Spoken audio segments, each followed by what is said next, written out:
నిజంగా చాలామంది అనుకుంటూ ఉంటారు, ఈ క్రొత్త నిబంధన కాలం అనగానే ఇది కృపాకాలం అండి, ఎన్ని తప్పులు చేసినా క్షమించే కాలం అని అనుకుంటూ ఉంటారు సాధారణంగా. అయితే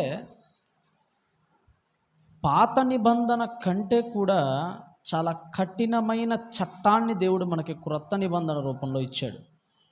మరి ముఖ్యంగా పాపం విషయంలో. మీరు పాత నిబంధనను ఆలోచించండి, ప్రారంభంలోనే ఒక జంట పాపం చేసింది.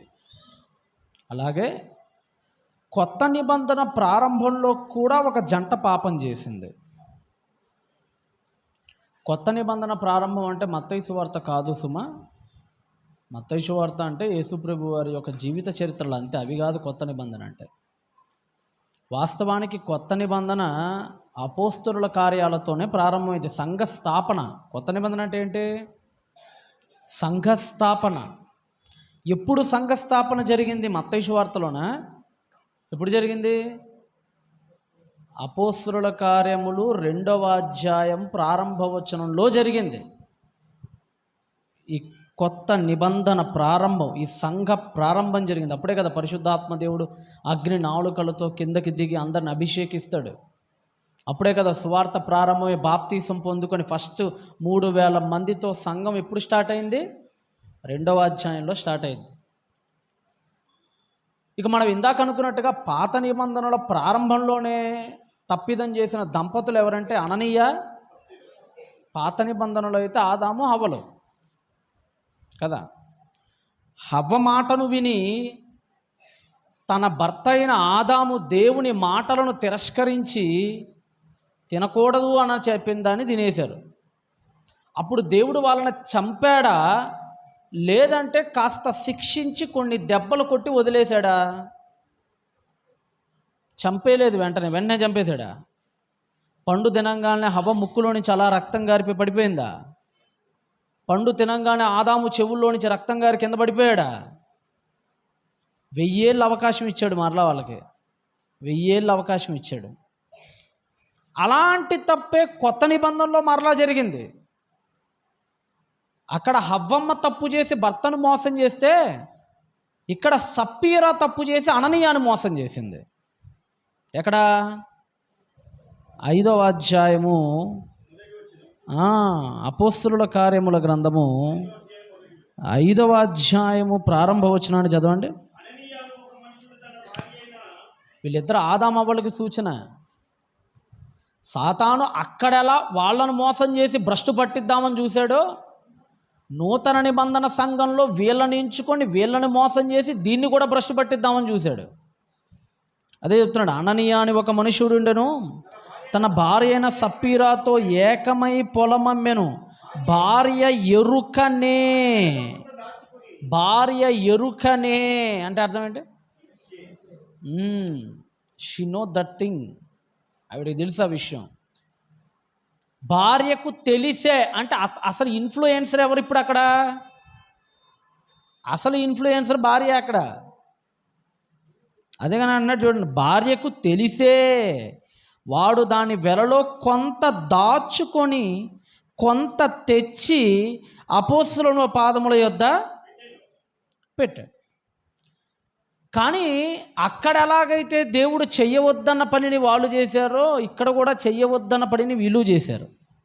అయితే వీళ్ళను మాత్రం దేవుడు శపించి వదిలేలేదండి.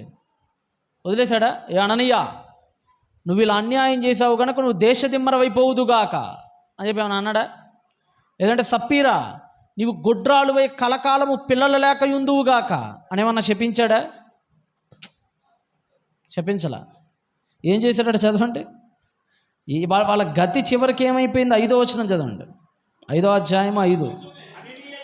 అననీయ ఈ మాటలు వినుచునే పడి ప్రాణము విడువగా వినిన వారికి అందరికీ మిగుల భయము కలిగెను. అప్పుడు అతడు వారు లేచి వాడిని బట్టతో చుట్టి మోసుకొని పోయిరి. అంటే నూతన నిబంధన మీరు అనుకుంటున్నట్లుగా బహుక్షమాకాలం ఏం కాదు ఇది. పాత నిబంధనలోనైనా తప్పు చేసినప్పుడు దేవుడు కొందరిని వదిలేసాడేమో కానీ కొత్త నిబంధనలో చట్టం చాలా కఠినమైనది. పాపం చేసిన వెంటనే ప్రాణాలను తీసేశాడు దేవుడు. ఎక్కడా? సంఘ ప్రారంభంలో. సృష్టి ప్రారంభం కంటే సంఘ ప్రారంభం మరింత కఠినంగా ఉంది మనకి, జాగ్రత్తగా బైబిల్ని చదివితే. అందుకనే అసలు నూతన నిబంధన వాస్తవ్యులకి దేవుడు చెప్పిన మొట్టమొదటి మెసేజ్ ఏంటో తెలుసా? దేవుడు చెప్పిన మొట్టమొదటి మెసేజ్ మత్తయి సువార్త తీయండి ఒకసారి. దేవుడు చెప్పిన మొట్టమొదటి మెసేజ్ ఏంటంటే, ఈ నూతన నిబంధన వాస్తవ్యులకి 3వ అధ్యాయము 9-10 వచనాలు చూడండి. మత్తయి సువార్తలో, మత్తయి సువార్త 3వ అధ్యాయము 9-10 వచనాలు తీయండి. అబ్రహామునకు తండ్రిని మీలో మీరు చెప్పుకొన తలంచవద్దు. దేవుడు ఈ రాళ్ల వలన అబ్రహామునకు పిల్లలు పుట్టింపగలడని మీతో చెప్పుచున్నాను. ఇప్పుడే, ఎప్పుడట? ఇప్పుడే గొడ్డలి చెట్ల వేరున ఉంచబడి ఉన్నది. మరి పాత నిబంధన చూస్తే వెంటనే దేవుడు గొడ్డల్ని చెట్ల వేరున పెట్లా, ఎరువేశాడు, కంచె కట్టాడు, నీళ్ళెట్టాడు, చాలా చేశాడు అక్కడ ఆయన. కానీ కొత్త నిబంధన స్టార్టింగే గొడ్డలతో ఎంటర్ అవుతుంది. ఎలా ఎంటర్ అవుతుంది? మెసేజ్ స్టార్టింగ్ మెసేజ్తో దేంతో ఎంటర్ అవుతుంది? గొడ్డలితో ఎంటర్ అవుతుంది స్టార్టింగే. ఏమని చెప్తున్నాడు చూడండి, ఇదిగో ఇప్పుడే గొడ్డలి చెట్ల వేరున ఉంచబడి ఉన్నది గనుక మంచి ఫలము ఫలింపని ప్రతి చెట్టు నరకబడి అగ్నిలో వేయబడెను. మారు మనస్సు నిమిత్తము నేను మీ నీళ్ళలో మీకు బాప్తీసం ఇచ్చుచున్నాను. అయితే నా వెనుక వచ్చుచున్నవాడు నాకంటే శక్తిమంతుడు. ఆయన చెప్పులు మోయుటకైనను నేను పాత్రుడను కాను. ఆయన పరిశుద్ధాత్మలోను అగ్నితోనూ మీకు బాప్తీస్మం ఇచ్చును. ఆయన చేట ఆయన చేతిలో ఉన్నది. ఆయన తన కళ్ళమును బాగుగా శుభ్రము చేసి గోధుమలను కొట్టులో పోసి ఆరని అగ్నిలో పొట్టును కాల్చివేయునని వారితో. చాలా కఠినంగా ఉంది చూడండి మెసేజ్. అగ్ని అంటున్నాడు, గొడ్డలు అంటున్నాడు, నరికేస్తానంటున్నాడు, నరకం గురించి మాట్లాడుతున్నాడు. రకరకాల వైలెన్స్ఫుల్ మెసేజ్ అనేది మనకు కన్వే చేస్తున్నాడు దేవుడు ఇక్కడ. మనలో కూడానండి చాలా పొట్టే ఎక్కువ గింజల కంటే. ఎక్కడైనా సరే గింజలు ఎక్కువ, పొట్టు ఎక్కువ అంటే పొట్టే ఎక్కువ ఉంది. అప్పుడప్పుడు రైతు చూడండి, మీకు అందరికీ తెలుసు, వరినంతా సేకరించిన తర్వాత తూర్పారబడతారు. తెలుసుగా తూర్పారబట్టడం అంటే? చాటను అలా పైకెత్తి గాలి వీచే దగ్గర ఇలా ఇలా ఇలా ఇలా ఇలా ఇలా అంటూ ఉంటాడు. అప్పుడు ఆ గాలి దెబ్బకు పొట్టేమైపోద్ది? ఎగిరిపోద్ది. ఒడ్లేమవుతాయి? మిగిలిపోతాయి. అలానే మనందరినీ కూడా దేవుడు తన చాట ఉందట, అదే చెప్తున్నాడు చూడండి. మళ్ళీ అక్కడ అదే చెప్తున్నాడు 3:12. ఆయన చేట ఆయన చేతిలో ఉంది. ఆయన చేట ఏంటి? చాట అంటే మనకు తెలుసు, ఇళ్లలో బియ్యం రాళ్ళను వేరు చేయడానికి ఇలా ఇలా అనుకుంటూ ఉంటాం కదా చాట. ఇప్పుడు ఇంకా ప్లాస్టిక్ వచ్చినాయి, కానీ గతంలో అంతా అల్లికతో అల్లేవాళ్ళు వాటిని. అప్పుడప్పుడు అంతకుముందు ఏదో పిండి కూడా తీసుకొచ్చి పూస్తూ ఉండేవాళ్ళు ఇల్లమ్మట. ఇప్పుడు లేదులే, ఇప్పుడు తగ్గిపోయిందిలే. కానీ చాట్లు ఉంటాయి. క్రీస్తు చేతిలో కూడా ఒక చాట ఉందట. నీ చేతిలోనే కాదు, ఆయన చేతిలో కూడా చాట ఉందట. ఏం చేస్తుందట ఆ చాట? ఆయన తన కళ్ళమును బాగుగా శుభ్రము చేసి గోధుమలను కొట్టులో వేస్తాడట. పొట్టుని ఏం చేస్తాడట? పొట్టుని ఆరని అగ్నిలో పొట్టును కాలుస్తాడట. అంటే ఎందుకు ఇంతకా చాట ఏం చేస్తుందంటే గోధుమలను పొట్టును వేరు చేస్తుంది. పొట్టును నరకంలో ఉన్న అగ్నిలో పడేస్తాడు, గోధుమల్ని మాత్రం కొట్టులో కూరుస్తాడు. ఈరోజు మనలో కూడా కొట్టుకెళ్ళే వాళ్ళందరూ, నరకానికి పోయే వాళ్ళందరూ మీరే ఆలోచించుకోండి. అర్థమవుతుందా? కొట్టుకు వెళ్ళే వాళ్ళందరూ, కొట్టుకుపోయే వాళ్ళందరూ, ఇంకా గట్టిగా మాట్లాడాలంటే కొట్టుకు వెళ్ళే వాళ్ళందరూ, కొట్టుకుపోయే వాళ్ళందరూ, అది మీ క్రియాఫలాల మీద ఆధారపడి ఉండిద్ది. అందుకని నిజంగానండి మారు మనస్సు అంటే ఏంటో మనకు ఆ పదం మాత్రం బాగా వింటుంటాంలే కానండి దాని గురించి మనకి పూర్తిగా తెలియదండి. మారు మనస్సు అనే పదాన్ని విన్నారా మీరు? విన్నారా? మారు మనస్సు. పరలోక రాజ్యము సమీపించుచున్నది కనుక అందరూ అంతటను మారు మనస్సు పొందండి. మారు మనస్సు, ఈ పదం ఎక్కువ బైబిల్లో ఉంటుంది మనకి.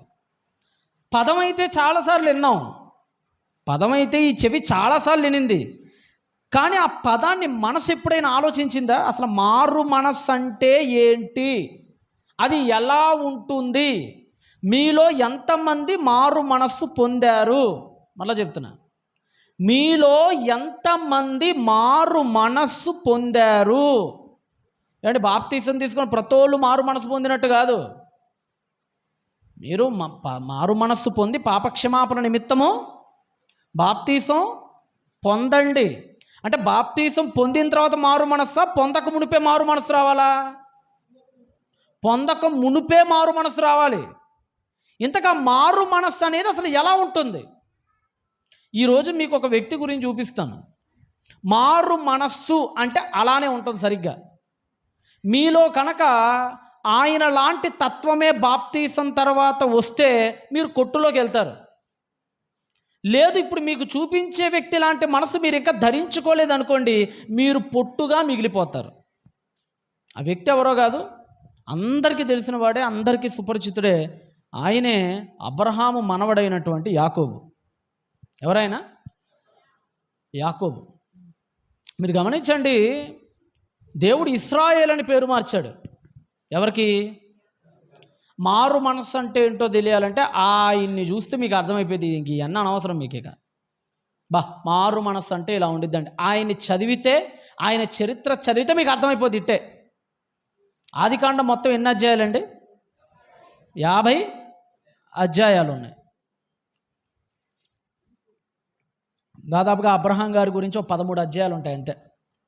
50లో అబ్రహాం గారికి ఎన్ని? 13 అధ్యాయాలు. ఇస్సాక్ గారికి అయితే 11 అధ్యాయాలు, ఇంకా చాలా తక్కువ ఆయనకి. కానీ ఆదికాండం సగం యాకోబు గురించే చెప్పిద్ది. కరెక్ట్గా 25వ అధ్యాయంలో ఆయన జననం ఉంటే 50వ అధ్యాయం ఆయన మరణం వరకు సాగుతాయి. మొదటి 25 అధ్యాయాలు సృష్టి, అబ్రహాము, ఇస్సాక్ అయితే చివరి 25 అధ్యాయాలంతా ఒక వ్యక్తే. ఎవరా వ్యక్తి? అబ్రహాం కంటే ఎక్కువ చరిత్ర రాయబడిన వ్యక్తి యాకోబు. ఇప్పటికీ 200కు పైగా దేశాల్లో ఒక దేశం పేరు ఆయన పేరు ఉంది, ఇజ్రాయెల్. అబ్రహాం అనే దేశం పేరు లేదు, యాకోబు అనే దేశం పేరు ఉంది తప్ప ఇస్సాక్ అనే దేశం పేరు లేదు. ఎవరు అసలు ఇతను? ఇతనికి మనకి సంబంధం ఏంటి?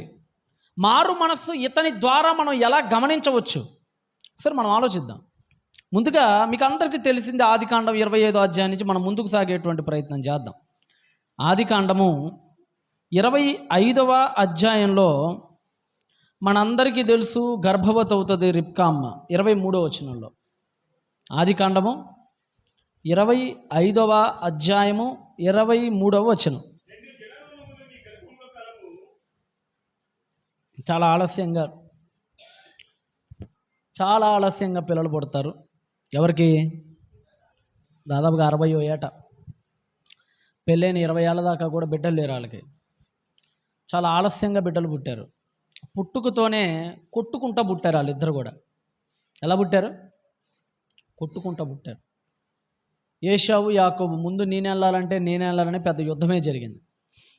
అయితే ఆ యుద్ధంలో యాకోబు కాస్త వెనకంజబడ్డాడు, కానీ ఏశావు మాత్రం వాళ్ళ అమ్మ గర్భంలో నుంచి ముందుకు వచ్చేసాడు. అలా వచ్చేటప్పుడు ఏశావు కాళ్ళను కూడా గట్టిగా పట్టుకుంటాడు. ఏశావు మడిమని ఏం చేశాడట? చదవండి ఒకసారి.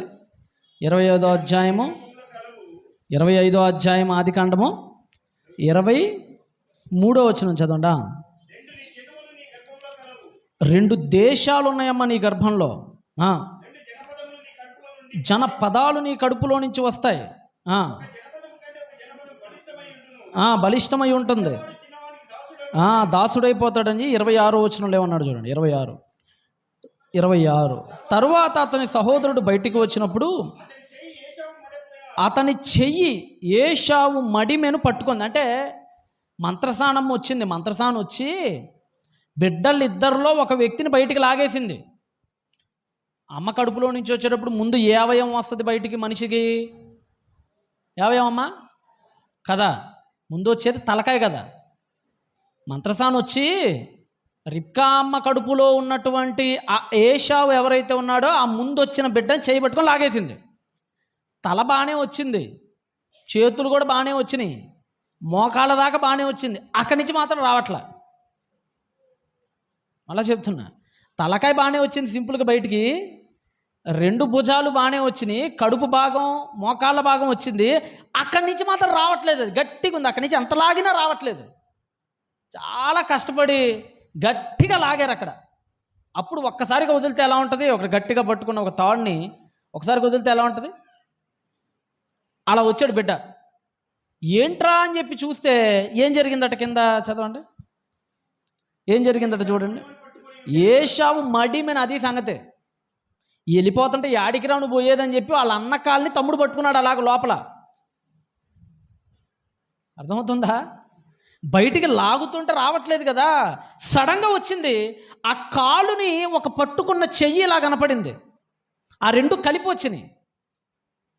ఈ ఏశావు అనే పిల్లగాడు బయటకు వచ్చేసిన తర్వాత అతని చెయ్యిని గట్టిగా పట్టుకున్న మరొక చిట్టి చెయ్యి వచ్చింది. ఆ చిట్టి చెయ్యి ఎవరిది? యాకోబు. అంటే నేను ముందుకు రావాలి అనే తపన అతనిలో తల్లి గర్భంలో నుండే ఉందండి. అది తర్వాత వచ్చింది కాదు అతనికి. జ్యేష్ఠుడు అవ్వాలనే తపన తర్వాత మధ్యలో వచ్చింది కాదు అతనికి. కమల పిల్లల గురించి తెలుసుగా, ఒక్క సెకండ్ ఎవరు ముందు వచ్చినా సరే ఆడన్న అవుతాడు, మిగతావాడు తమ్ముడైపోతాడు. చాలామంది కమల పిల్లలు చూడండి, వాళ్ళలో కూడా అన్న తమ్ముళ్ళు అంటారు. అన్న ఎవడు రాడు, ఎన్ని సంవత్సరాల ముందు పుట్టాడు అంటే, లేదు ఒక సెకండ్, మిల్లీ సెకండ్ అంతే. ఇట్లా ముందుకు వస్తాడు, తర్వాత వెనక మళ్ళీ వస్తాడు. ముందు వచ్చినోడు అన్న, వెనక వచ్చినోడు అన్న అనే పదం రావాలంటే ఏం లేదు, ఒక్క సెకండ్ ముందుకు వస్తే చాలా అయిపోతాడు ఆడు అన్న. యాకోబుకు మొదటి నుంచి కోరిక ఏంటంటే నేను అన్న అవ్వాలి, ఆడు కాదు. అందుకే పట్టుకున్నాడు, పోరాటం చేశాడు, కానీ పాపం అది ఫెయిల్ అయింది. కానీ ఆ పట్టుదల మాత్రం పోలేదండి. ఆ చిన్నప్పుడు ఆ గర్భంలో నుండి స్టార్ట్ అయిన అన్న అవ్వాలన్న తపన, జ్యేష్ఠ కుమారుడు అవ్వాలనే తపన మధ్యలో పోలేదండి ఆయనకి. సాధించేదాకా అతన్ని వెంటాడుతూనే ఉందరే. అమ్మ గర్భంలో ఒక్క సెకండ్ లేట్ అయిపోయారా అసలు నేను? లేదంటే నాకు తమ్ముడైపోయాడు, నాకు హక్కులు వచ్చేసే సమస్తం, జ్యేష్ఠత్వపు హక్కు నాకు వచ్చేసేది. ఆ రోజుల్లోనండి జ్యేష్ఠత్వపు హక్కు అంటే ఆస్తితో సమానం. అది ఆస్తుల కంటే విలువ ఎక్కువ. అది దేనికి? జ్యేష్ఠత్వానికి. అయితే మొత్తానికి వచ్చాడు. మీకు అందరికీ తెలుసు యాకోబు జీవితం అతని ఫస్ట్ హాఫ్ అంతా కూడా, యాకోబు జీవితం ఫస్ట్ హాఫ్ అంతా కూడా అబద్ధాలు, మోసాలు, అల్లరి, దగాలు, ఇంకా ఆశ చూపించి వెన్నుపోటు పొడవటాలు. మొదటి జీవితం అంతా ఇలానే ఉండిద్ది ఆయనది. ఎంత అబద్ధాలంటే నోరు తెరిస్తే అబద్ధాలు ఆడతాడు. ఎవరు? నోరు తెరిస్తే అబద్ధాలు ఆడతాడు. ఎంతగా అబద్ధాలు ఆడేవాడో ఒకసారి మీరు అందరూ కూడా ఇదే 25వ అధ్యాయం ముందుకు రండి. ఈయన అబద్ధాలు ఏ విధంగా ఉండేయో, ఒకప్పుడు ఎలా ఉండేవాడో మనకు అర్థం కావాలి కదా. 27వ అధ్యాయానికి రండి, ఒక 2 అధ్యాయాల తర్వాత. 27వ అధ్యాయము మీకు అందరికీ తెలుసు, 1వ వచనం చదవండి ఫస్ట్. ఇస్సాకు బాగా ముసలివాడైపోయాడండి, ముసలోడైపోయాడు. పితరుల కాలంలో ఏం జరిగిద్దంటే, చచ్చిపోయేటప్పుడు కుడి చెయ్యి ఎవరి మీదైతే పెట్టి ఆశీర్వాదం ఇస్తాడో, తల్లిదండ్రుల ఆశీర్వాదం పొందుకున్నవాడు చాలా గొప్పవాడు అవుతాడు భవిష్యత్తులో. ఆ రోజు తల్లిదండ్రులకు అంత వన్నీ ఉండేది, తల్లిదండ్రుల ఆశీర్వాదాలకు అంత విలువ ఉండేది ఆ రోజుల్లో. ఈ రోజుల్లాగా ఆస్తుల విషయంలో పెద్ద తనులాట ఉండేది కాదండి. ఆ రోజుల్లో ఆశీర్వాద విషయంలో తనులాట ఉండేది. ఇస్సాకు చచ్చిపోతున్నానని మనసులో అర్థమైపోయింది. కొనుపిరితో ఉన్నట్టున్నాడు బహుశా, అంటే కొంతకాలం, చాలా తక్కువ కాలంలో ఉన్నాడు ఆయన, ఇక చావు దగ్గర పడింది. ఆయనకి చాలా ఇష్టమైనవాడు ఎవడంటే పెద్ద కొడుకు. ఎవరు? బేసికల్గా ఇంట్లో పెద్దోడంటే నాన్నకి ఇష్టం, చిన్నోడంటే మీ ఇంట్లో కూడా అంతే ఉంటుంది నాకు తెలిసి. పెద్దోడంటే నాన్నకి చాలా ఇష్టం ఉంటుంది, ఎందుకంటే పెద్ద కొడుకు మొట్టమొదటిసారి నాన్న అనేవాడు, తొలిసారిగా అమ్మ అనేవాడు. ఎవరు? పెద్దోడు. ఆడి విషయంలో కొద్దిగా ఎందుకో కానీ పార్షియాలిటీ చూపిస్తూనే ఉంటారు, తెలియకుండానే వస్తూ ఉంటుంది ఆ మమకారం. చిన్నోడు ఏంటంటే వాళ్ళ అమ్మకి ఎక్కువ ఇష్టం, ఎందుకంటే అరే పాపం చిన్నోడు చివరిగా పుట్టాడు, నా దగ్గరే పెరిగాడు, చివరిసారిగా ఆడితోనే వాళ్ళ అమ్మ రిలేషన్ ఎక్కువ ఉంది, చిన్నోడు అంటే ఎక్కువ ఇష్టం. ఇక్కడ వీళ్ళ కుటుంబం చేసిన ఒక పొరపాటు ఏంటంటేనండి, ఇస్సాకు తెలుసు దేవుడు ప్రమాణం చేశాడు. ఏంటి ఆ ప్రమాణం? పెద్దవాడు చిన్నవాడికి దాసుడు. అది ఇస్సాకు తెలుసా తెలీదా? తెలుసు. ఆయన ప్రార్థన చేయబెట్టా కదా అసలు గర్భఫలం ఇచ్చింది. రిబ్కా అమ్మను బట్టి ఇవ్వలే గర్భఫలం, ఇస్సాకు ప్రార్థన వినిచ్చాడు దేవుడు, తెలుసు ఆయనకి. కానీ వీళ్ళ కుటుంబంలో మనం జాగ్రత్తగా గమనిస్తే మానవ ఆలోచనలకు పెద్దపీటలు వేశారు వీళ్ళందరూ. ఇక్కడ మీకు విషయం చెప్తాను జాగ్రత్తగా, బైబిల్ని చాలా జాగ్రత్తగా ఆలోచించండి. చాలామంది మనం ఏమనుకుంటామంటే యాకోబు ఒకవేళ చిక్కుడుగాయ కూరను గనక ఏశావుకి ఇవ్వకపోతే ఏశావు జ్యేష్ఠత్వం యాకోబుకు రాదేమో అని అనుకుంటాం. మనం అనుకుంటామా? బైబిల్ కొద్ది బాగా తెలిసిన వాళ్ళ గురించి మాట్లాడుతున్నా. యాకోబు గనక చిక్కుడుగాయ కూర అమ్మలేదనుకోండి, ఏశావు జ్యేష్ఠత్వం యాభకు వచ్చేదా లేదా? రాదేమో అనుకుంటాం. మీరు ఒకసారి ఆలోచించండి, ఎప్పుడైనా సరే చిక్కుడుగాయ కూర అమ్మితేనో ఓ గొర్రె పొట్టేలు మాంసం అమ్మితేనో కొనేది కాదండి అసలు జ్యేష్ఠత్వం అనేది. బైబిల్ భాషని, బైబిల్ పరిజ్ఞానాన్ని చాలా తెలివిగా వివేకంగా ఆలోచించాలి. ఇప్పుడు ఉదాహరణకి మీకు మాట చెప్తాను. యాకోబుకు మొత్తం ఎంతమంది కొడుకులు చెప్పండమ్మా? 12 మంది కొడుకులు కదా. 12 మంది కొడుకులు ఉన్నారు. వాస్తవానికైతే పుట్టుకను బట్టి ఆలోచిస్తే వాళ్ళలో జ్యేష్ఠుడు ఎవరు? రూబేను, అంతే కదా. ఆ 12 మంది కొడుకుల్లో ఫస్ట్ కొడుకు ఎవరు? రూబేన్.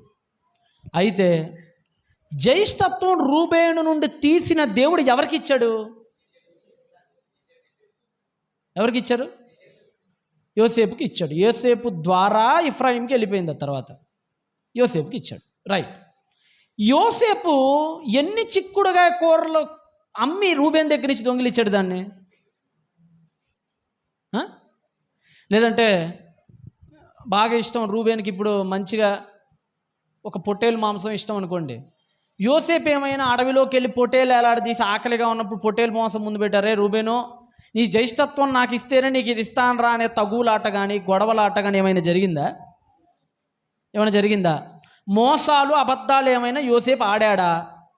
చెప్పండి కదా. దినవృత్తాంతాల మొదటి గ్రంథాన్ని జాగ్రత్తగా తీయండి. ఎవరికి ఇవ్వబడిందో దినవృత్తాంతాల గ్రంథకర్త 5వ అధ్యాయంలో బాగా మాట్లాడతాడు. దినవృత్తాంతాల మొదటి గ్రంథము 5వ అధ్యాయము ప్రారంభ వచనం చదవండి. ఇశ్రాయేలునకు తొలిచూలు కుమారుడైన రూబేను కుమారుల వివరములు. ఇతడు ఇంటికి పెద్దోడే. ఇతను ఎవరి ఇంటికి పెద్దోడే. ఇతను జ్యేష్ఠుడై ఉండెను గాని తన తండ్రి పరుపును తాను అంటుపరిచినందున, అంటే అర్థం ఏంటి? తన తండ్రి పరుపును తాను అంటుపరచినందున అంటే ఏం లేదు. మన యాకోబు యొక్క భార్య ఉంటుంది కదా, ఉపపత్ని జిల్పా బిల్హాలు, వాళ్ళతో కొడతాడు. తప్పు కదా మరి, అది సవతి తల్లులు కదా, కొడతాడు. దాని గురించి అంటున్నాడు ఇక్కడ.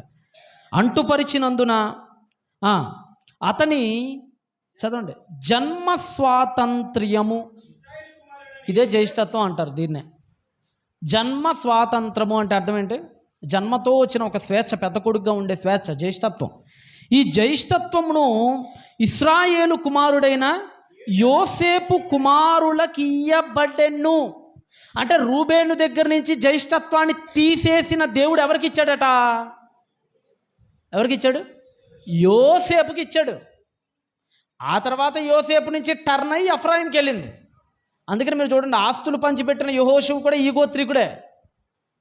ఎందుకు మోషే తర్వాత యెహోషువ ఎన్నుకోబడ్డాడు ఆ తర్వాత కాలంలో అంటే సింపుల్.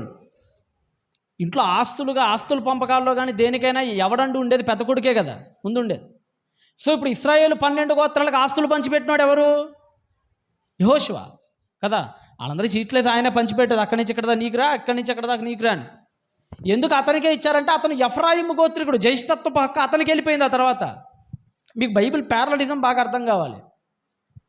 ఇలా మనం ఆలోచిస్తే రూబేను యొక్క జ్యేష్ఠత్వం యోసేపుకి వెళ్ళిందని చెప్తుంది బైబిల్. యోసేపు ఏటో పెట్టో అబద్ధాలాడో మోసాలు చేసో కొనింది లేదు, పెట్టింది లేదు. ఆయన పాపం ఎక్కడో జైలుకి వెళ్ళిపోయాడు. ఆయన బాధ లేదు, ఆయన పడ్డాడు, నీతిగా బతికాడు. నీతిగా బతకటం వల్ల రూబేను జ్యేష్ఠత్వం ఎవరికి వెళ్ళిపోయింది?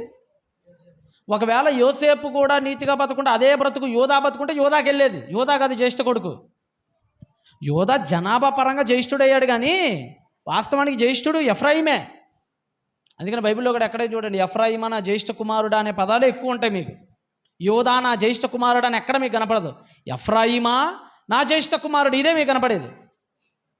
ఇలా మనం ఆలోచిస్తుంటే ఇప్పుడు ఇస్సాకు కొడుకులైనటువంటి ఏశావు యొక్క జ్యేష్ఠత్వపు హక్కు నీతిగా కనుక బ్రతుకుంటే ఇవేవి ఈయన చెయ్యకపోయినా, మరలా చెప్తున్నా, ఈ చిక్కుడుగా కూరలో చేయకపోయినా, లేదంటే నాన్న దగ్గర అబద్ధాలు ఆడకపోయినా, పారిపోకపోయినా, ఏది చెయ్యకపోయినా సరే దేవుడు నీతిగా బతి ఇచ్చేద్దుడు.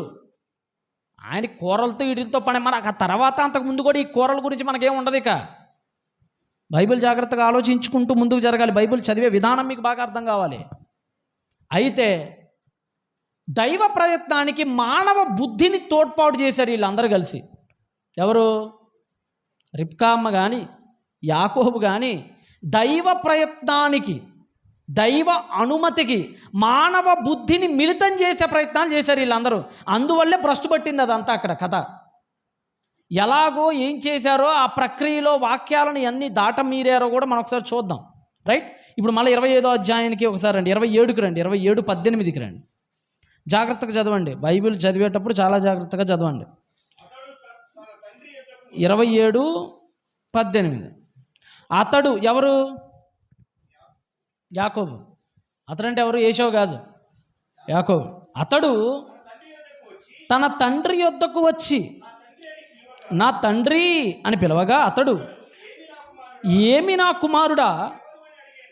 ఎందుకంటే కళ్ళు పూర్తిగా పోయినాయి ఆయనకి, మంద దృష్టి వచ్చేసింది. ఎవరికి?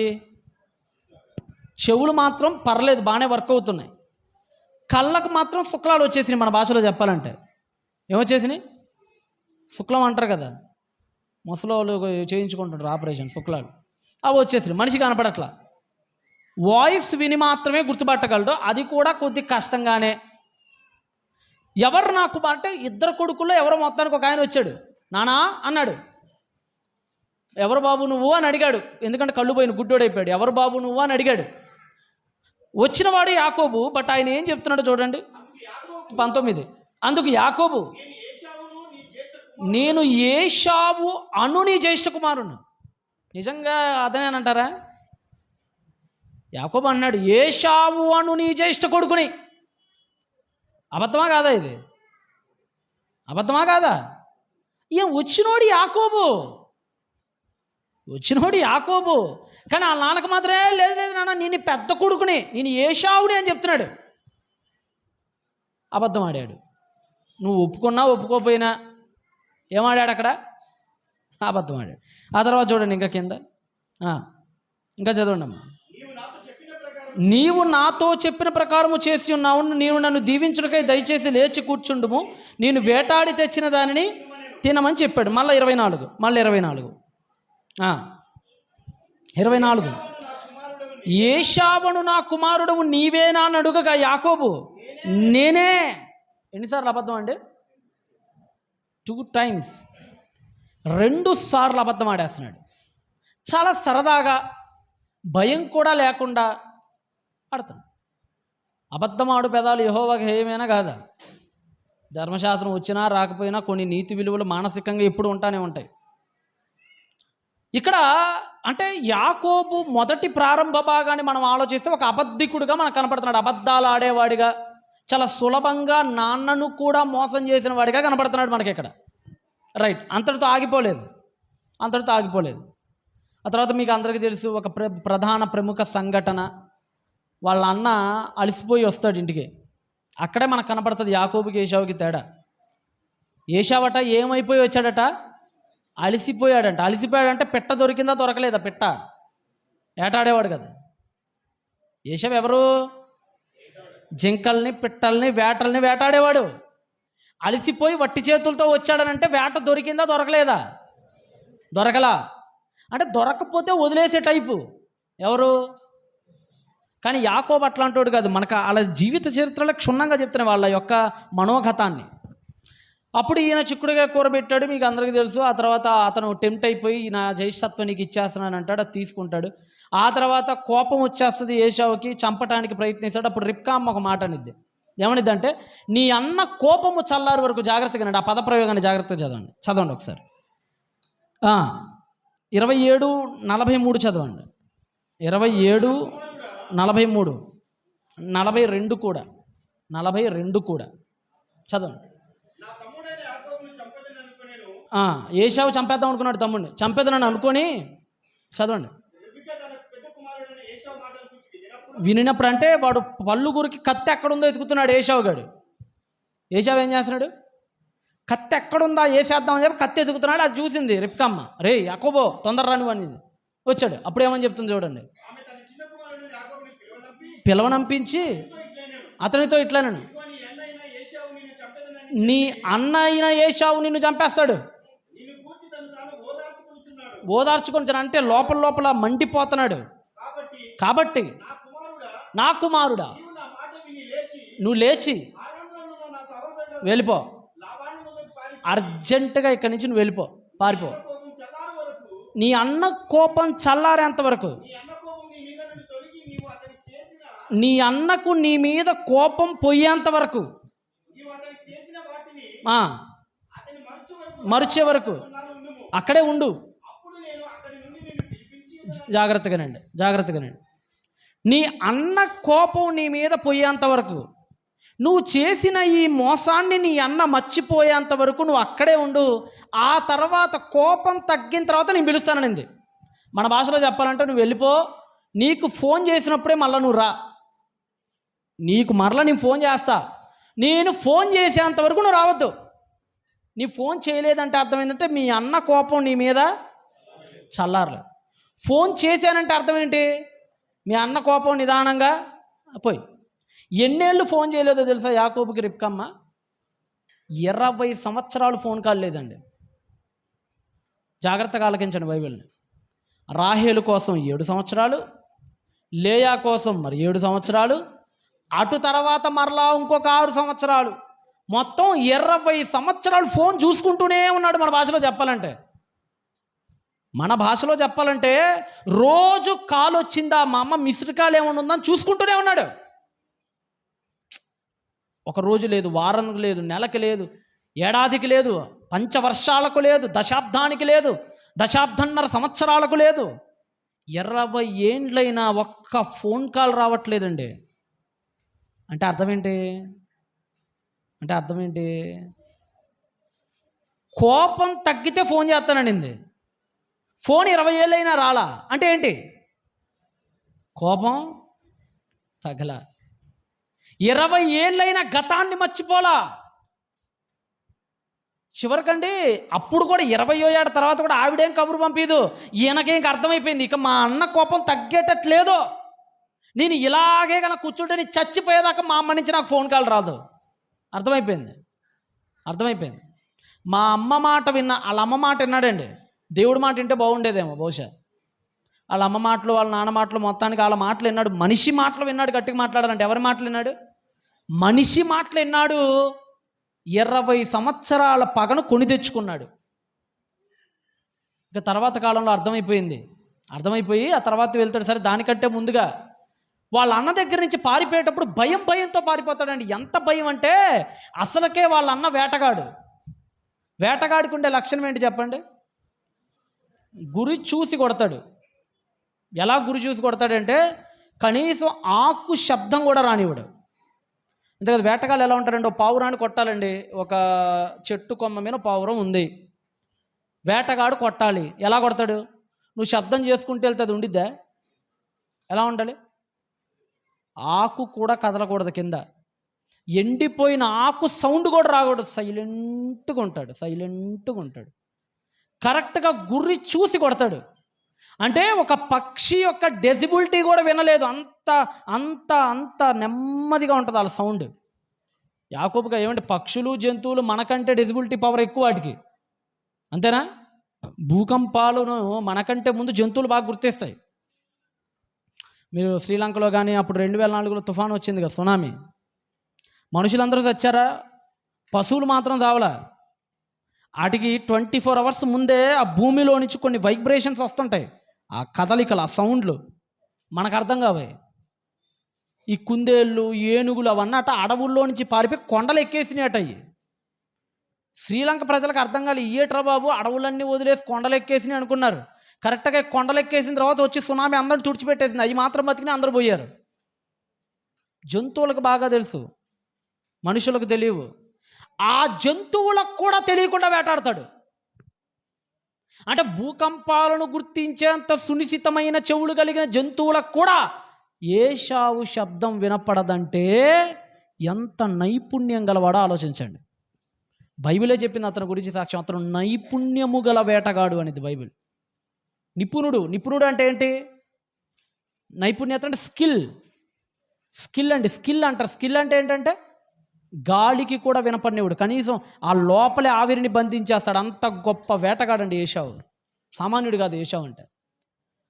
ఇలాంటి ఏశావు ఎప్పుడు ఏ చెట్టు వెనకమాల నుంచి కొట్టి చంపేస్తాడో అని భయంతో బ్రతుకుతున్నాడు. యాకోబు చాలా భయంతో బతుకుతున్నాడు. ఇక్కడ ఎంతగా భయపడ్డాడంటే 28వ అధ్యాయానికి రండి ఒకసారి. 28వ అధ్యాయం 18వ వచనం చదవండి. 28:18 చదవండి. 28లో 10వ వచనం చదవండి. ఫస్ట్ 10 చదువుదాం. యాకోబు బెయేర్షెబా నుండి బయలుదేరి హారాను వైపు వెళ్ళాను. ఒక చోట చేరి ప్రొద్దు, ఇక ఇదేనండి మీకు చివరిసారిగా ఆ పదం మీకు ఇక్కడే కనపడిద్ది. పొద్దు గుంకినప్పుడు అనే పదం ఎన్నో అధ్యాయం? 28. పొద్దు గుంకటం అంటే అర్థం ఏంటి చెప్పండి? పొద్దు గుంకటం అంటే అర్థం ఏంటి? చీకటి పడటంతో 28వ అధ్యాయం ముగిస్తాడు దేవుడు. ఇక వెలుగైనట్టు మనకు ఎక్కడా కనిపించదు. 29, 30, 31, 32 వెలుగై ఇవ్వటం. పొద్దు గుంకటానికి ఆపోజిట్ ఏంటి? సూర్యోదయం కదా. పొద్దు గుంకటం ఆపోజిట్ వాడేంది? సూర్యోదయం. వెలుగు ఆపోజిట్ వాడేంటి? వ్యతిరేక పదాలు. ఆపోజిట్ వాడి వ్యతిరేకం. వెలుగు చీకటి, వేడి చల్లదం. అలానే ప్రొద్దు గుంకటం వ్యతిరేకం సూర్యోదయం అవటం.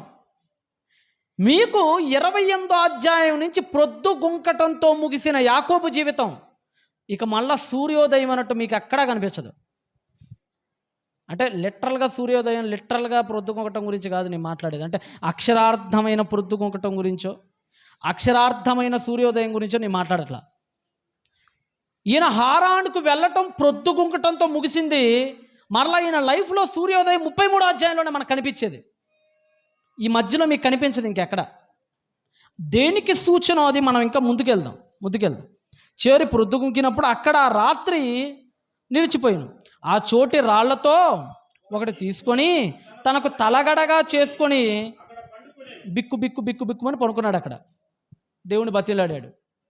మనం కూడా అంతేనండి. పాపం చేసినప్పుడు బిక్కుమని బతుకుతూ ఉంటాం. చేయాల్సిన పనులన్నీ చేస్తాం. ఆడు వచ్చి అమ్మడబడతా ఉంటాడు. ఎవడాడు? ఇక్కడ ఏశావు గాడు, మన దగ్గర ఏమో సైతాన్ గాడు. ఆడ అమ్మడబడుతున్నప్పుడు మనం ఏం చేస్తాం? దేవుణ్ణి బతిమలు ఆడుతూ ఉంటాం మన ప్రార్థనల్లో. దేవా, తప్పు జరిగిపోయింది, పాపం జరిగిపోయింది, నాకేదో భయంగా ఉంది, ఏం జరిగిద్దోనని భయంగా ఉంది, ఎవడైనా చూసాడేమో నేను ఆ పనికి మన పని చేయటం, లేదంటే నా జీవితం లేదని రోగం ఏమన్నా వచ్చిందేమో, నీకు దండం పెడతాను మహానుభావ, ఈ ఒక్కసారికి అవకాశమే, నువ్వు కూడా బతిలాడుతుంటావు కదా. దేవుడు ఇప్పటికేనండి మనం చేసిన పాపాలన్నీ కనుక బహిర్గతం చేస్తే ఆ పక్కనోడే ఈ పక్కనోడి కొట్టి చంపేస్తాడు. అన్ని పెద్ద పాపాలు చేశారు మనలో అందరం. ఏమంటే మనం చేసిన ప్రతి పాపాన్ని దేవుడు ఇక్కడే స్క్రీన్ మీద వేస్తే మనలో ఒక్కడైనా తలెత్తుకోగలుగుతాడు చెప్పండి? ఒక్కడైనా మనం చేసిన పాపాలను చూస్తే ఒక్కడు, మనమే కాదు ఈ భూఖండం మీద బ్రతుకుతున్న ఏ నరుడు తలెత్తుకోలేడు. అన్ని రహస్య పాపాలు చేసాం మనం. పాపాలు రహస్య పాపాలు ఉంటాయి, బహిర్గత పాపాలు ఉంటాయి. ఏదో సామెత అంటారు కదా, దొరికినోడు దొంగ, దొరకపోతే అంతే. అందరం చేసిన వాళ్ళమే. మనం ఎన్నిసార్లు ఏమేం పాపాలు చేసామో అవి బయటికి తెలిస్తే ఎడాకులు కూడా అయిపోతాయి. అన్ని దరిద్రాలు చేశారు మగాళ్ళు కానీ ఆడాళ్ళు కానీ ఎవరైనా. కానీ బయట పడిందంటే కుటుంబం బ్లాస్ట్ అయిపోద్ది. దేవుడు నీ పిల్లల్ని చూసో నీకు ఇంకొక అవకాశం ఇద్దామని మొత్తానికి వాటిని దాచెట్టేశాడు. ఏం చేశాడు? దేవుడికి పిల్లలంటే ప్రాణం అండి. ఎందుకు కొన్ని దేవుడు ఆపుతాడంటే ఆ పిల్లలు ఎక్కడ బజారున పడిపోతాడో, నువ్వు చేసిన పాపం మీ ఆవిడికి తెలిస్తే ఎక్కడి నువ్వు వదిలేస్తే ఆ పిల్లలు బజార్న పడతారని కొన్ని ఆపుతాడు. అవి కూడా నువ్వు మారితేనే మళ్ళా నీ బ్రతుకు మారలేదు అనుకో, అవి కూడా బయట పెట్టేస్తాడు ఆయన. ఆడవాళ్ళనైనా అంతే, ఆడవాళ్ళనైనా అంతే. ఆడవాగా దేవుడి దగ్గర తారతమ్యం లేదు, అందరం ఎవరం నరమాత్రులమే ఆయన దృష్టికి మన అందరం. యాకోబుకు దేవుడు ఏం చేశాడంటే, సర్లే యాకోబు, సర్లే క్షమించేస్తున్నాను పో, నీ బ్రతుకు ఎలా ఉందో చెప్పమంటావా అని ఒక దర్శనాన్ని ఇచ్చాడు. ఆ దర్శనం ఏంటో ఆ కిందే మీకు ఉంటుంది, అక్కడ 12వ వచనం చదువు. 12, 28, 12. ఒక కళ, యాకోబు కలగన్నాడు.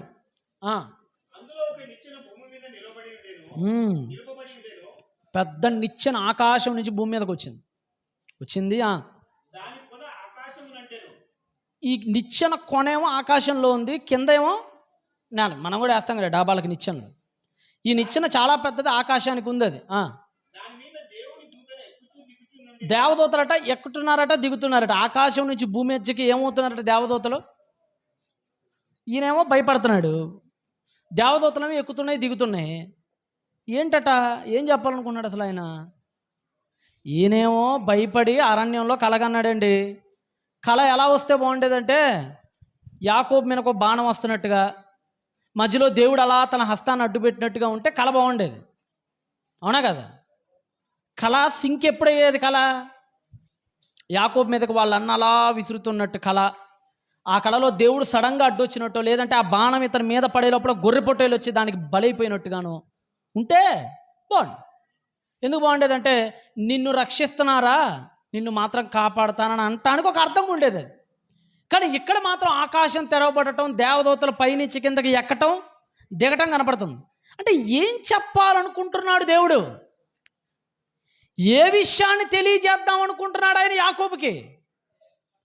యాకోబుకు దేవుడు తెలియజెప్పాలనుకున్న విషయం ఏంటంటే, యోహాను సువార్త 1వ అధ్యాయం 50వ వచనం తీయండి.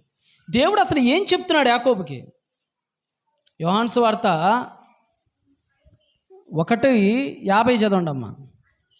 అందుకు యేసు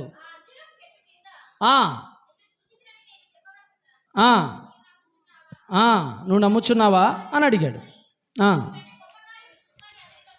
గొప్ప కార్యములు చూతువని అతనితో చెప్పాను. మరియు ఆయన, జాగ్రత్త చదవండి, యోహాను సువార్త 1వ అధ్యాయము 51. మరియు ఆయన, మీరు ఆకాశము తెరవబడుటయు దేవుని దూతలు మనుష్య కుమారునికి పైగా ఎక్కుటయు దిగుటయును చూతురు. ఏం చూస్తారు మీరు? ఏం చూస్తారు మీరు?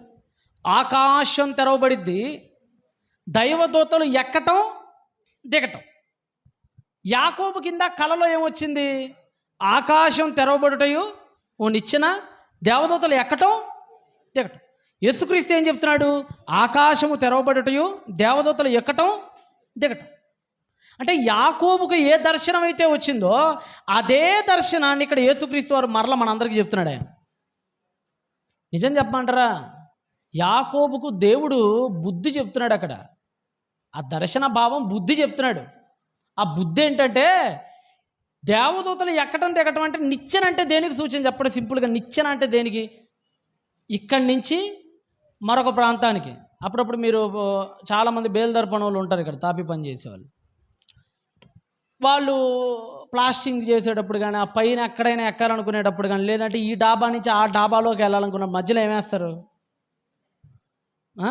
నిచ్చెన లాంటివి వేస్తుంటారు కదా, రకరకాల పేర్లు పెట్టుకుంటారు లేండి వాటికి. కానీ నిచ్చెన అంటే సింపుల్, బొంగుల మధ్యలో మనిషి పడిపోకుండా ఉండేటువంటి ఒక సాధనం అది. ఇటు నుంచి అటు వెళ్తూ ఉంటుంది అది ఎప్పుడు కూడా, ఇక్కడి నుంచి అక్కడికి పాస్ అవుతూ ఉంటుంది అది.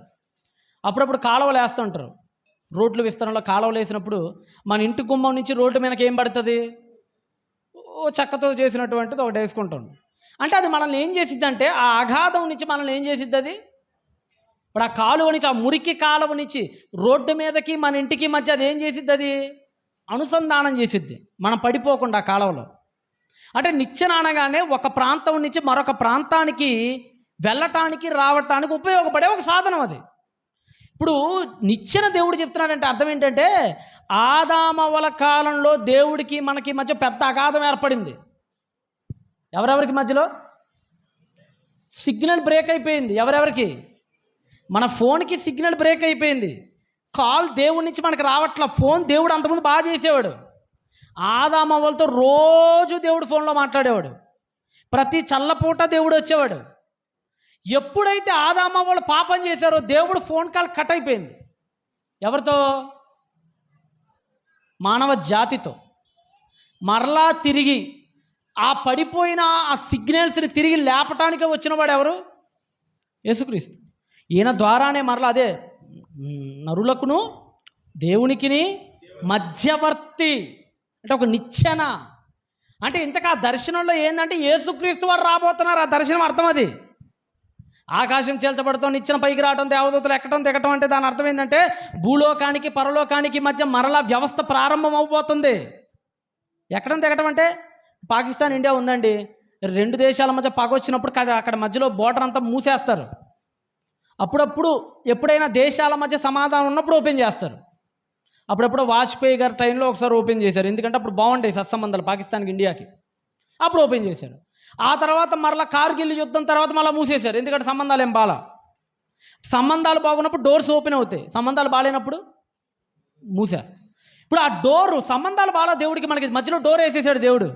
ఆ డోర్ని తిరిగి మళ్ళీ ఓపెన్ చేయడానికి వచ్చేవాడు యేసుక్రీస్తు. ఆ దర్శన భావం అంతా అదే. ఇప్పుడు యాకోబుకు దేవుడు ఆ దర్శనం ఎందుకు ఇస్తున్నాడంటే, యాకోబా నీ నుండేరా నేను యేసుప్రభుని తెప్పిద్దాం అనుకుంటుంది ఈ లోకానికి. ఎవరి నుండి? నీ నుండే. ఈ లోకాన్ని రక్షించే ఆ నాథుడు నీ నుండి తెప్పిద్దామని నేను అనుకుంటుంటే నువ్వేమో ఈ అబద్ధాలని మోసాలని పరిగెత్తటాలని ఏంట్రా నీ బతుకు ఇలాగైపోయింది యాకోబు. నీ బ్రతుకేంద్ర ఇలాగైపోయింది. లోకాన్ని రక్షించడానికి రావాల్సిన మెస్సియా నీ గర్భం నుండి రావాలి. నువ్వేంటి ఇలా తయారైపోయావు? ఎంత పవిత్రంగా బతకాలి నువ్వు, ఎంత పరిశుద్ధంగా బతకాలి నువ్వు. నీ నుంచి రాబోతున్నాడు ఆయన. నీకు అర్థం కావట్లా. నువ్వు అర్థం కాక నాన్న దగ్గర మా అబద్ధాలు ఆడేయటం, అందరి దగ్గర మోసాలు చేయటం, అమ్మ మాట విని పరిగెత్తడం. నన్ను ఎప్పుడైనా ఒక మాట అడిగావా నువ్వు? మనం ఏ విచారణ అయినా ఎవరి దగ్గర చేయాలి అండి? ఏ పని ప్రారంభించాలని దేవుడి దగ్గర చేయాలి. చేయలే. 28వ అధ్యాయంలో దర్శనం ఇచ్చాడు దేవుడు. కనీసం 28వ అధ్యాయం తర్వాత మారతాడేమో చూశాడంటే ఆ కళ వచ్చిన తర్వాత. కానీ మారలేదండి. ఎవరు మారలా? వెళ్ళాడు. ఆ తర్వాత వెళ్ళి ఏం చేశాడు మీకు తెలిసి తీయండి ఒకసారి. అంటే యాకోబు ప్రారంభ జీవితం ఎలాగుందో మీకు అర్థమైతే మారు మనస్సు అంటే ఏంటో మీకు తర్వాత అర్థమైంది. అది సింపుల్గా చెప్పాలంటే 29కి రండి. మీకు అందరికీ తెలుసు, కర్మ అంతా వెంటాడుకుంటా వచ్చింది యాకోబు దగ్గరికి. కర్మ ఎక్కడికి పోదు. కర్మ అంటే ఏంటి? కర్మ అంటే ఏం లేదు, చేసింది అనుభవించడమే కర్మ అంటే. కర్మ అంటే ఏంటి? మనం చేసింది కూడా ఎక్కడికి పోదండి. అది పౌలు సంఘాన్ని ఎంత హింసించాడో ఆ కర్మ ఎక్కడికి పోలా. చివరికి ఆ యూదులే మళ్ళీ ఆయన హింసించారు. ఎక్కడ పోయింది? ఎక్కడికి పోలా. ఇక్కడ భయంకరమైన పాపాలు చేసి మారినోళ్ళు ఉంటారు. వాళ్ళు పాపాలు తొడవబడాలంటే మరలా తిరిగి పుణ్యఫలాలు వాళ్ళలో చిగురించాలంటే నువ్వు ఒకప్పుడు ఎంత దుర్మార్గం చేసావో అంత నీతిగా బతకాలి. తర్వాత మళ్ళా పౌలు ఎందుకని దెబ్బలు తిన్నాడు అనుకున్నారు? ఈయనే ఒకప్పుడు స్టెఫెన్ రాళ్ళు వేసి కొట్టాడు. ఈయన మీద రాళ్ళు వచ్చి పడ్డప్పుడు ఆయనకు అర్థమైంది, ఒకప్పుడు నేనేం చేసే స్టెఫెన్ని, ఆ కర్మ నాకు వచ్చింది. సరే దేవుని యందు వచ్చింది కాబట్టి సంతోషిస్తున్నాను అంతే. యాకోబు కూడా మీరు చూడండి, యాకోబు ఏం చేశాడో మళ్ళీ తిరిగి అదే వచ్చిందండి. నువ్వు బంతిని ఎంత వేగంగా విసురుతావో గోడకేసి మళ్ళీ అది ఏమైంది? అంతే వేగంగా వచ్చింది. అవునా? వాళ్ళ నాన్న ఎలా మోసం చేశాడు చెప్పండి. ఇందాక మనం 27, 18, 24లో చదువుకున్నాం. ఎలా మోసం చేశాడు? తాను ఏశావు కాకపోయినా ఏశావు నేనని చెప్పి మోసం. ఇక్కడ కూర్చున్న అమ్మాయి రాహేలు కాకపోయినా రాహేలని వాళ్ళ మామ మోసం చేశాడు. ఇంకా అర్థమవుతుందా? తాను ఏశావు కాకపోయినా ఏశావునని తండ్రిని ఎలాగైతే మోసం చేశాడో, పెళ్లిపీటల మీద కూర్చున్న అమ్మాయి రాహేలు కాకపోయినా రాహేలేనని మామ ఇతన్ని మోసం చేశాడు. సింపుల్. యాకోబు చిక్కుడుగాయ కూరల ఆశను చూయించి ఏశావుని ఎలాగైతే లాగేశాడో అతని ఆస్తుల్ని, అతని జ్యేష్ఠత్వాన్ని, రాహేల్ అనే చిక్కుడుగాయ కూరని ఇతనికి చూపించి ఇతని అని లాగేశాడు యాకోబు, లాభం. అంతేనా? ఏశావు దగ్గర ఏం చూపించాడు లాగేసుకోవటానికి? చిక్కుడుగాయ కూర. యాకోబు నుంచి శక్తిని లాక్కోవడానికి లాభాన్ని ఏం చూపించాడు? రాహేల్ని చూపించాడు. అంతే. ఏం చేశాడో మళ్ళీ అదే వస్తుంది. ఇతను ఆ తండ్రి దగ్గర అబద్ధం ఆడాడు, మరలా ఇతని దగ్గర లాభాన్ని అబద్ధం ఆడతాడు. సింపుల్ అండి. ఇంకో విషయం చెప్పనా, కర్మ ఎక్కడికి పోదంటానికి ఇంకో ప్రత్యక్ష ఉదాహరణ ఏంటంటే, తాను ఏశావుని అని చెప్పడానికి మేకను ఉపయోగిస్తాడండి, మేక చర్మాన్ని. ఏ చర్మాన్ని? ఒకసారి తీయండి అక్కడ.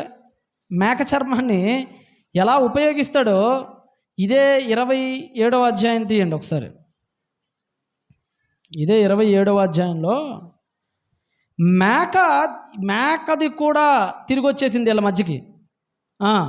27వ అధ్యాయము మరి ముఖ్యంగా 9వ వచనం చదవండి. 8, 9. నీవు మందకు వెళ్ళి 2 మంచి మేక పిల్లలను తెమ్ము. 16 వచనం బాగుంటుంది. ఇంకా 16 27, 16. రిబ్కా వాటిని తీసి, వేటిని తీసి? మేక పిల్లని తీసుకొచ్చారు. చర్మం ఉంటుంది కదా, మేక చర్మం పైనంతా ఒలిచేసింది, ఆ చర్మాన్నంతా ఒలిచేసి యాకోబుని పిలిచింది. ఆ చర్మాన్ని యాకోబు మెడ చుట్టూ కట్టేసింది, చేతులకి మెడకి. ఏ చర్మాన్ని? ఎందుకంటే సింపుల్, ఇస్సాకు అనుమానం వచ్చిందనుకోండి, వచ్చినోడు ఏశావో యాకోబు అని అయ్యగారికి చాలా డౌటు. ఏశావుకి ఎలా ఉంటుందంటే స్మూత్ స్కిన్ కాదు ఏశావుది. కొంతమందికి చూడండి గడ్డాలు మీసాలు రావు, కొంతమందికి కొంతమంది వాళ్ళ జీన్స్ ప్రాబ్లమో ఏదైనా. కొంతమంది గడ్డం అసలు రాదు, కొంతమంది మీసాలు కూడా రావు, వయసులో పెద్దోళ్ళే, ఆ డిఎన్ఏ ప్రాబ్లమ్స్ ఉంటాయి. అలానే యాకోబుకి పెద్ద స్కిన్ ఉండదు, ఆయనకి స్కిన్ పైన పెద్ద హెయిర్ ఉండదు ఆయనకి. కానీ ఏశావుకి అలా కాదు, ఏశావుకి ఎక్కువ. ఎంత అంటే కొంతమంది చెవుల్లో కూడా వచ్చేస్తుంటారు, చూసారా? చెవుల్లో కొంతమంది ఎప్పుడేం చూసారు, చెవుల్లో కూడా వస్తుంటాయి, ముక్కులో నుంచి కూడా బయటకు వస్తాయి కొంతమందికి. ఏంటి? హెయిర్. ఎక్కడ పట్టిన హెయిర్, ఇదంతా ఛాతి బాగా మొత్తం హెయిర్ ఉంటుంది కొంతమందికి. అలాగే ఏశావుకి మెడ గిడ చేతులు మొత్తం ఎక్కడ పట్టిన హెయిరేనండి ఆయనకి. అదే ఏదో మీడు అంటారు, ఎర్రని చర్మం గలవాడు ఆయన. మేకలాగానే ఉంటుంది ఆయన చర్మం కూడా. మేక ఎలా ఉంటుంది చర్మం? పైన ఎర్రగా ఉండదు మేక చర్మం, పైన ఎంట్రుకలు అలా. ఇప్పుడు మేక చర్మాన్ని తను మెడ మీద పెట్టుకున్నాడు. ఇస్సాకు దగ్గరికి రారా, నాకు ఎందుకు అనుమానంగా ఉందన్నాడు. దగ్గరికి వచ్చాడు, చర్మం అలా వేసాడు, చెయ్యి హెయిర్ కనపడింది. ఏశావే ఉంటాలి అనుకున్నాడు. కానీ అక్కడ ఉన్నటువంటి చర్మం ఎవరిది కాదు, మేకదది. మేకను ఉపయోగించి ఏం చేశాడు? వాళ్ళ నాన్నే మోసం చేసి. ఇప్పుడు ఇదే మోసం యాకోబు కూడా చేస్తారు. ఒకసారి మీరు 30వ అధ్యాయం తీయండి ఒకసారి. 30, 32, 33 ఈ అధ్యాయాలన్నీ 37 తీయండి, ఇంకా బాగుంటుంది. జెనసిస్ 37 తీయండి, 37, 31 తీయండి.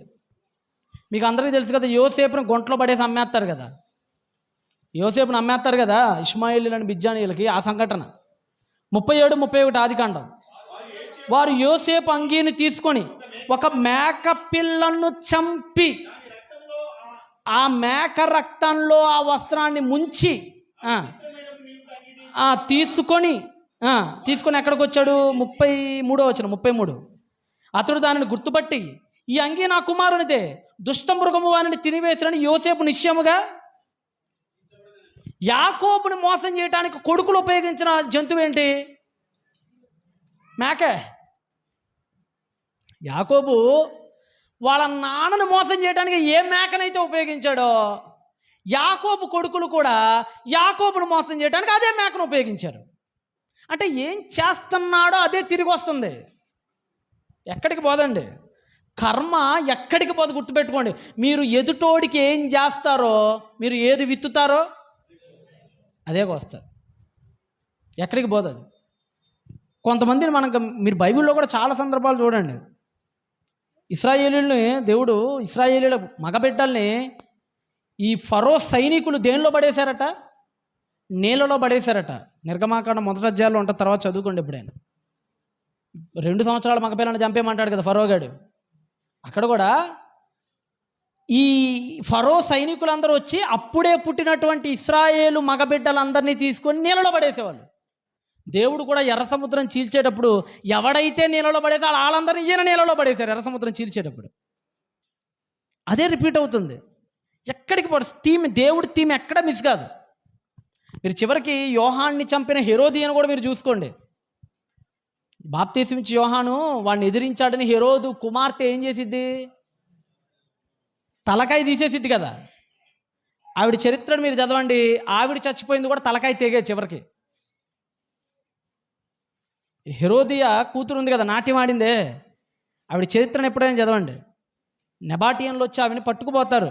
పట్టుకుపోయినప్పుడు అంచు బాగా, అప్పుడు బాగా చలికాలం, అది చలికాలంలో కాలువలు కూడా ఎలాగైపోతాయండి, మనకంటే చాలా తక్కువ. కానీ శీతోష్ణ స్థితి ప్రాంతాలు, మీరు అమెరికా లాంటి ప్రాంతాలకు వెళ్తే వర్షాకాలం కాదు, ముఖ్యంగా చలికాలంలో నదులు కూడా గట్ల కట్టేస్తుంది. నదులు కూడా వాటి మీద కూడా కార్లు అలా వెళ్ళిపోతుంటాయి, కొన్నిసార్లు గడ్డ కట్టేస్తుంటాయి. ఈవిని కూడా లాక్కెళ్ళిపోతున్నారు. లాక్కెళ్ళిపోయేటప్పుడు ఒక కాలం వెంబడ లాక్కెళ్ళిపోతున్నాడు హెరోది కుమార్తెని పట్టుకున్న రాజులు. మధ్యలో ఏమైందంటే అక్కడక్కడ మంచు కూడా బలహీనంగా ఉంటుందండి, అన్ని చోట్ల బలంగా ఉండదు కదా మంచు కూడా. ఈ బలహీనంగా ఉన్న చోట కాలాల లోపలికి వెళ్ళిపోయింది. ఆ మంచు పలకలు ఉంటాయి కదా, షార్ప్గా మంచు పలకలు వచ్చి కొడితే హెరోదియ తలకాయ వెళ్ళి బయటపడింది. మీకు ఇంకా బైబిల్లో దుష్టుల మరణాలు అన్నీ రాయలా, చరిత్రలో చదివితే వీళ్ళు ఏం చేశారో వాళ్ళకి అదే జరిగిద్ది. దేవుడు కావాలనే రాయించాల కొన్ని చరిత్రలో నుంచి బైబిల్లోకి. ఎందుకంటే అన్ని బైబిల్లో రాస్తే మళ్ళీ మతం ఇది చరిత్రలోకి వెళ్ళి ఎతికితే కానీ అప్పుడు వీడికి తెలియకూడదు ఏం జరిగింది వాళ్ళకి. అందుకని కొన్ని చరిత్రలు అలానే ఆపేసాడు దేవుడు రాయించకుండా. కాబట్టి మీరు ఎప్పుడేం గుర్తుపెట్టుకోండి, యాకోబు చేసిందే యాకోబు నెత్తి మీదకి వచ్చి పడింది 28వ అధ్యాయంలో. కానీ యాకోబులో పెద్ద మార్పు ఏమీ రాలా. పారిపోవటం పరిగెత్తడం కామన్ అయిపోయింది యాకోబు జీవితంలో. తప్పు చేయటం పారిపోవటం, తప్పు చేయటం పారిపోవటం, తప్పు చేయటం పారిపోవటం. 27వ అధ్యాయంలో ఇందాక పారిపోయాడు, ఇప్పుడు 20 ఏళ్ళ తర్వాత ఏమైనా మారు మనసు పొందాడంటే 20 ఏళ్ళ తర్వాత కూడా మారిపోయాడు. దేవుడి కోసం చేసింది సున్నానండి. యాకోబు తన ప్రారంభ జీవితంలో దేవుడి కోసం చేసింది సున్నా. అయితే దేవుడు ప్రతి వాడికి ఓ ఛాన్స్ ఇస్తాడు అన్నట్టుగా యాకోబు గారికి కూడా ఓ ఛాన్స్ ఇచ్చాడు. నీకు నాకు యాకోబుకి అక్కడే తేడా వచ్చేది. ఆ ఛాన్స్ ఏంటో 32వ అధ్యాయానికి రండి ఒకసారి. 32వ అధ్యాయానికి రండి. ప్రారంభ వచనం చదవండి. 32 ప్రారంభం.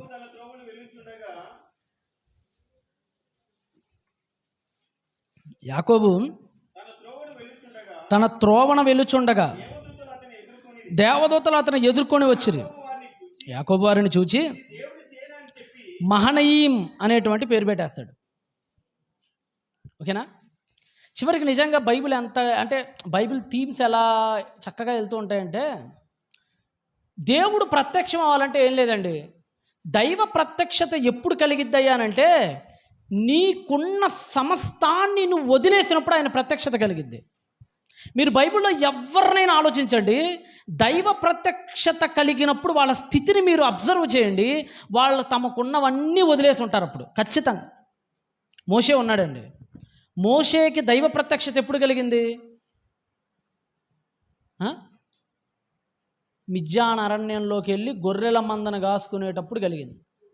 అప్పటికి ఆయన అన్నీ కోల్పోయాడు. ఏమేం కోల్పోయాడు? వాళ్ళ అమ్మ దూరం అయిపోయింది యొక్కెబెదు, వాళ్ళ నాన్న దూరం అయిపోయాడు అమ్రాము, వాళ్ళ అక్క దూరం అయిపోయింది మిరియాము, వాళ్ళ ఇంకొక అన్న దూరం అయిపోయాడు ఎవరు? అహరోను. పెంచిన ఫరో కుమార్తె ఏమైపోయింది? దూరం అయిపోయింది. తను పుట్టిన ఈజిప్ట్ దేశం ఏమైపోయింది? దూరం అయిపోయింది. అన్నీ దూరం అయిపోయి ఒంటరోడిగా ఒక్కడే మిద్యానికి వచ్చినప్పుడు దేవుడు ప్రత్యక్షమయ్యాడు. ఇదే కాదు, ఎవరిదైనా చూసుకోండి మీరు బైబిల్లో. హాగర్ ఉంది, హాగర్కి దూత ఎప్పుడు ప్రత్యక్షమైంది?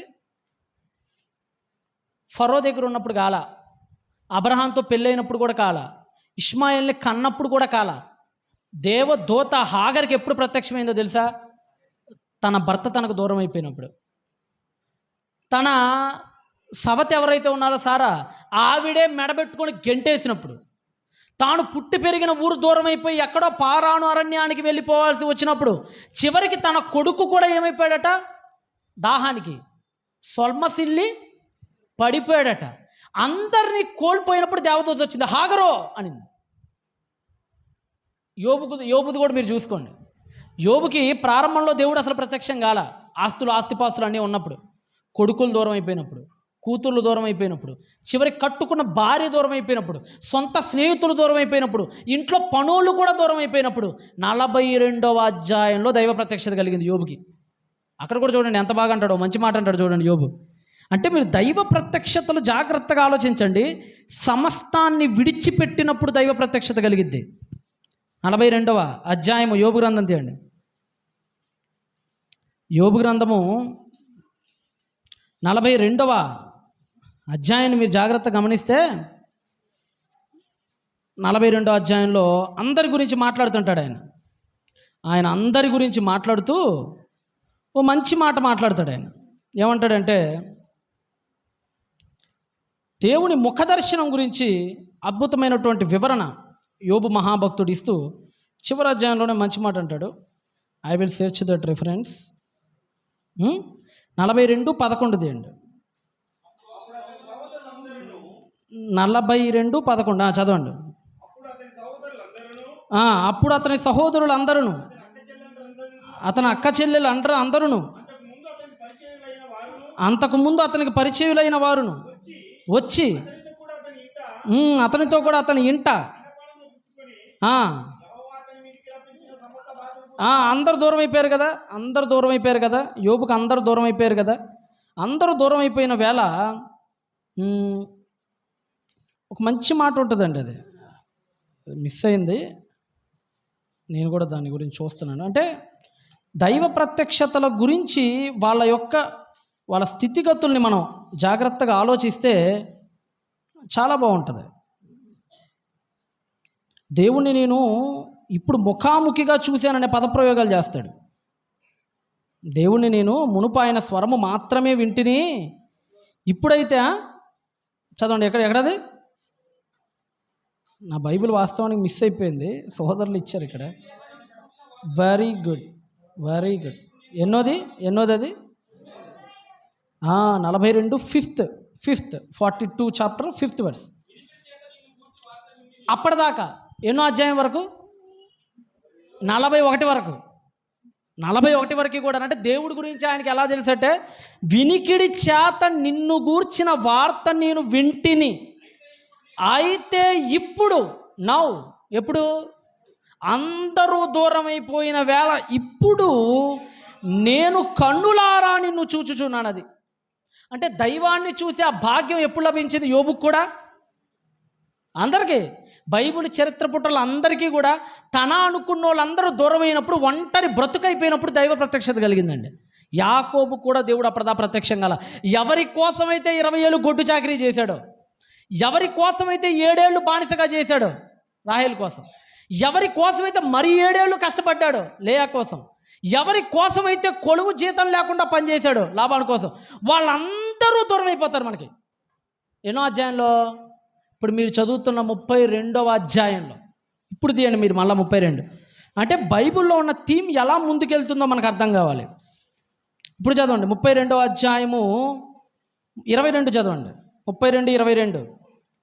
ఆ రాత్రి అతడు లేచి తనకు 2 భార్యలు ఉన్నాయి, 2 భార్యలను, 2 దాసీలను, తన 11 మంది పిల్లలను తీసుకొని యబ్బోవు రేవు దాటిపోయిన యాకోబు వారిని తీసుకుని ఆ ఏరు దాటించి తనకు కలిగినదంతయు పంపివేసును. యాకోబు ఒక్కడే మిగిలిపోయాను. ఎంతమంది అట? ఒక్కడైపోయాడట. చివరికి ఒక్కడైపోయాడట. మీరు ఎప్పుడైనా ఆలోచించండి, కొన్నిసార్లు కష్టాలు రావటం మనకు మంచికేనండి. ఎందుకంటే రండి, మన చుట్టూరు అందరూ ఉన్నప్పుడు అండి దేవుని మనం అనుభవించలేం. దేవుని మనం ఏం చేయలేం? అనుభవించలేం. మనం అందరూ దూరం అయిపోయినప్పుడు, అందరూ మోసగాళ్ళనే ఒక విషయం మనకు తెలిసిపోయినప్పుడు మనం ఎవరిని చూసి కన్నీళ్లు గారుస్తాం? ఆయన అనుభవం మనం అప్పుడు గమనిస్తాం, ఆయన అనుభవాన్ని ఆగ్రానిస్తాం. అప్పుడు మనం యాకోబు కూడా అంతేనట, ఒక్కడే మిగిలిపోయాడట. ఒక్కడే మిగిలిపోయిను. 23. యాకోబు వారిని తీసుకొని దాటించి కలిగినదంతయు పంపివేసి ఒక్కడే మిగిలిపోయిన. అప్పుడు చదవండి. ఒక నరుడు తెల్లవారు వరకు అతనితో పెనుగులాడెను, తాను అతని గెలువుకుండుట చూచి తొడ గూటి మీద అతనిని కొట్టెను. తొడ మీద కొట్టాడు కరెక్ట్గా. ఎక్కడ?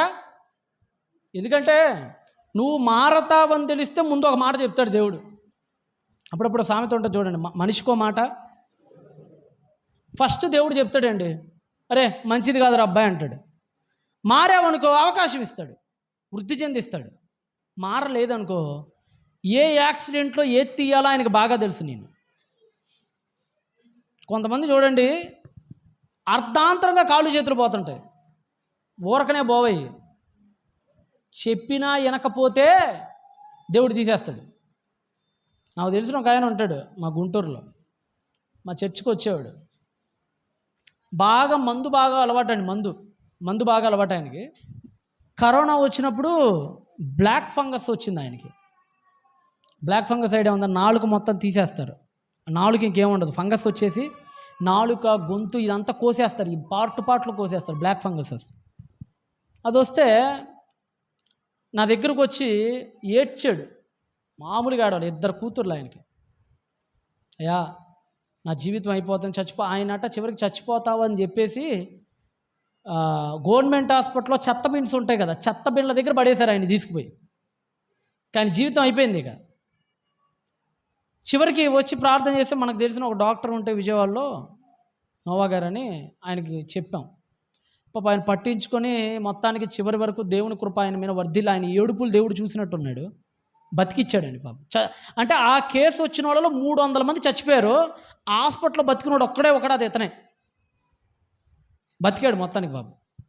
6 నెలలు బాగానే ఉన్నాడండి, 6 నెలలు బాగానే నా దగ్గరికి వచ్చి అంతా అయిపోయిన తర్వాత ఇక్కడ కట్టేపించుకొని నా దగ్గరికి వచ్చి ప్రమాణం చేశాడు. అయ్యా ఇప్పుడు అదా తెలుసో తెలియకో చాలా తప్పుడు పనులు చేశాను, తాగాను, చాలా దారుణంగా బతికాను, ఇక నుంచి నేను ఆ పని చేయను, దేవుడికి నేను ప్రమాణం చేస్తున్నానని చెప్పి వెళ్ళిపోయాడు.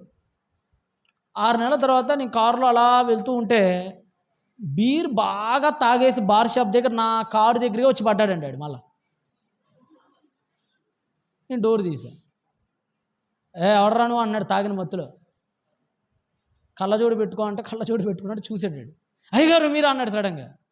నేనే అన్నా, ఏంటిది అన్న, ఏంటిది, ఏం చెప్పాను నాకు 6 నెలల ముందు, ఏం చేస్తున్నావు నీకు ఇప్పుడు, దేవుడు ఆల్రెడీ దెబ్బ కొట్టాడు, నీ బతుకు మారలేదు, ఇక నీకు అవకాశం ఇయ్యడు, చెప్తున్నాను రాసి పెట్టుకో వెళ్ళిపో అని చెప్పాను. సీన్ కట్ చేస్తే 2 నెలల కంటే ఆయన ఆదరణ సభకు మళ్ళీ నన్నే పిలిచారు వాళ్ళ బిడ్డలిద్దరు. చచ్చిపోయాడు. ఎక్కువసార్లు అవకాశం ఇయ్యడు దేవుడు, చెప్తున్నా, ఇప్పటికే చాలా ఎక్కువ సార్లు ఇచ్చాడు మనకు ఆయన. చాలామంది ఎప్పుడో పోవాల్సిన వాళ్ళు ఇంకా బతుకున్నాం మనలో. ఒక్కసారే దేవుడు చెప్తాడు, రెండోసారి ఆయన చెప్పడు. ఆయన గనక కోపం వచ్చిందా ఏ ఆర్గాన్ లేపేస్తాడో తెలియదు నీ జీవితంలో నుంచి, లేదంటే నిన్నే లేపేస్తాడో కూడా తెలియదు ఆయన. ఇప్పటివరకు మన అందరికి అవకాశాలు ఇచ్చాడు. నా కళ్ళ ముందండి ఒక 200 యాక్సిడెంట్లు చూసుంటానండి నా కళ్ళ ముందు నేను ఇప్పటివరకు. అంతకుముందు కారులో ఎక్కువ వచ్చేవాళ్ళం ఈ కర్నూలు, ఇప్పుడు ఇంకా కొద్దిగా తగ్గించా కారు ప్రయాణం, ఇటువైపు తగ్గించేసి అసలు ఎక్కువ డేట్లు కూడా ఇటువైపు, ఎందుకంటే లాంగ్ అయిపోతుంది. నాకు కూడా డాక్టర్లు ఎక్కువ చేయొద్దని చెప్పారు. నేను ఎక్కువ గోదావరి వెళ్ళిపోతున్నాను శుభ్రంగా, ఎందుకంటే నాకు అది హైవే రోడ్, మాకు అంతా హైవేస్ ఉంటాయి, అటు గంటలో వెళ్ళిపోతాం మేము ఎంత దూరం అయినా సరే. ఇటువైపు రావాలంటే ఘాట్ ఎక్కి దిగాలి, కొండలు నడుములు అవన్నీ దాటుకుంటూ రావాలి. అందుకని కొద్దిగా తగ్గించాను నేను. ఎప్పుడైనా రేరెస్ట్ కండిషన్స్ ఎవరైనా ఇలాంటి నేను బాగా కొద్దిగా ఎక్కువ ప్రేమించే వాళ్ళు ఎవరైనా అడిగితే ఇస్తున్నాను తప్ప సాధారణంగా అయితే నేను ఎవరికి ఇవ్వట్లే. ఈ మధ్యన నేను ఎన్నోసార్లు ఘాట్ ఎక్కి దిగుతున్నాను, నా కళ్ళ ముందు లోయల్లో పడిపోయిన లారీలు ఎన్నో చూశానండి నేను. నా కళ్ళ ముందు వాడు ఒకడైతే నేను ఇలా వస్తుంటే బ్రేక్ ఆడికి ఫెయిల్ అయిపోయింది, వాడు జర్రమని వెనక్కుంటే వచ్చాడు, వాడు తిప్పి కొట్టుకుంటూ ఇట్టించంటే లోయల నా కళ్ళ ముందు అలా దొర్లుకుంటూ పడిపోయింది. ఎందరో చచ్చిపోయారు. ఒకసారి అరకు నుంచి వస్తున్నా, అరకు పాడేరు సభలు ముగించుకొని కారు అలా ఎక్కి దిగుతున్న కొండల మీద విశాఖపట్నం వైపు, నా కళ్ళ ముందేనండి ఒక ఆటోనండి, అది అప్పి ఆటో అంటారు కదా, అప్పి ఆటో. మరి బ్రేకులు పనిచేయలేదండి, అక్కడ ఒక ముద్దుంటే ఆ ముద్దుకెళ్ళి గుద్దుకున్నాడు, పడతంతో లారీ అక్కడికక్కడ రోడ్డు మాత్రం డొర్లుకుంటూ మొత్తం పడిపోయి బ్లాస్ట్ అయిపోయినట్టు అయిపోయిందండి. అది చాలా చూసాం. దేవుడు ఇంతవరకు సజీవంగా ఉంచాడనంటే అది కేవలం ఆయన కృప. మీకు కూడా అదే చెప్తున్నా, ఎప్పుడో పోవాల్సిన వాళ్ళం మనందరం. దేవుడు ఇంకా క్షమించి పోనీలే మారిద్దిలే అని అందరికీ కాస్త ఆయుష్కాలం అని భిక్షనిచ్చి వదిలేస్తున్నాడు ఆయన. యాకోబు దగ్గర దేవుడు కూడా వీడికి 28వ అధ్యాయంలోని ప్రత్యక్షమైన ఆల్రెడీ మారలా. 28లో దేవుడు ప్రత్యక్షత జరిగిందా లేదా నిచ్చెన మారలా. ఇక రెండోసారి ఏం చేస్తాడంటే, ఏ కాళ్ళను ఉపయోగించి అయితే పదే మోసాలు చేయటం పరిగెడతాం, అబద్ధాలు ఆడటం పరిగెడతాం చేసుకుంటా పోయాడో ఆ కాలునే కుంటి పడేటట్టు చేద్దాం అనుకున్నాడండి దేవుడు. అందుకనే తొడ మీద కోడితే ఏమైపోయిందండి తొడ? చదవండి ఒకసారి 27 చదవండి, 27-28 చదవండి. చదవండి ఒకసారి 28, 32, 27 చదవండి. ఆయన నీ పేరేంటి తెలుసా తెలీదా దేవుడికి? యాకోబు పేరు తెలియదేటి? తెలియదు దేవుడికి. నీ పేరేంటి అని అడుగుతున్నాడు. ఎందుకు నీ పేరేంటి అని ఎందుకు అడుగుతున్నాడంటే ఆ పేరు ఆయన చెప్పాలి. ఏం పేరు ఆయన పేరు? యాకోబు అంటే అర్థం ఏంటి? అది అంటే ఒప్పిస్తున్నాడు. నువ్వెవరివి? ఇంకా నువ్వు మారలా, మోసగాడివే, ఇంకా నీ పేరే చెప్తుంది నువ్వు ఇంకా మారలేదని.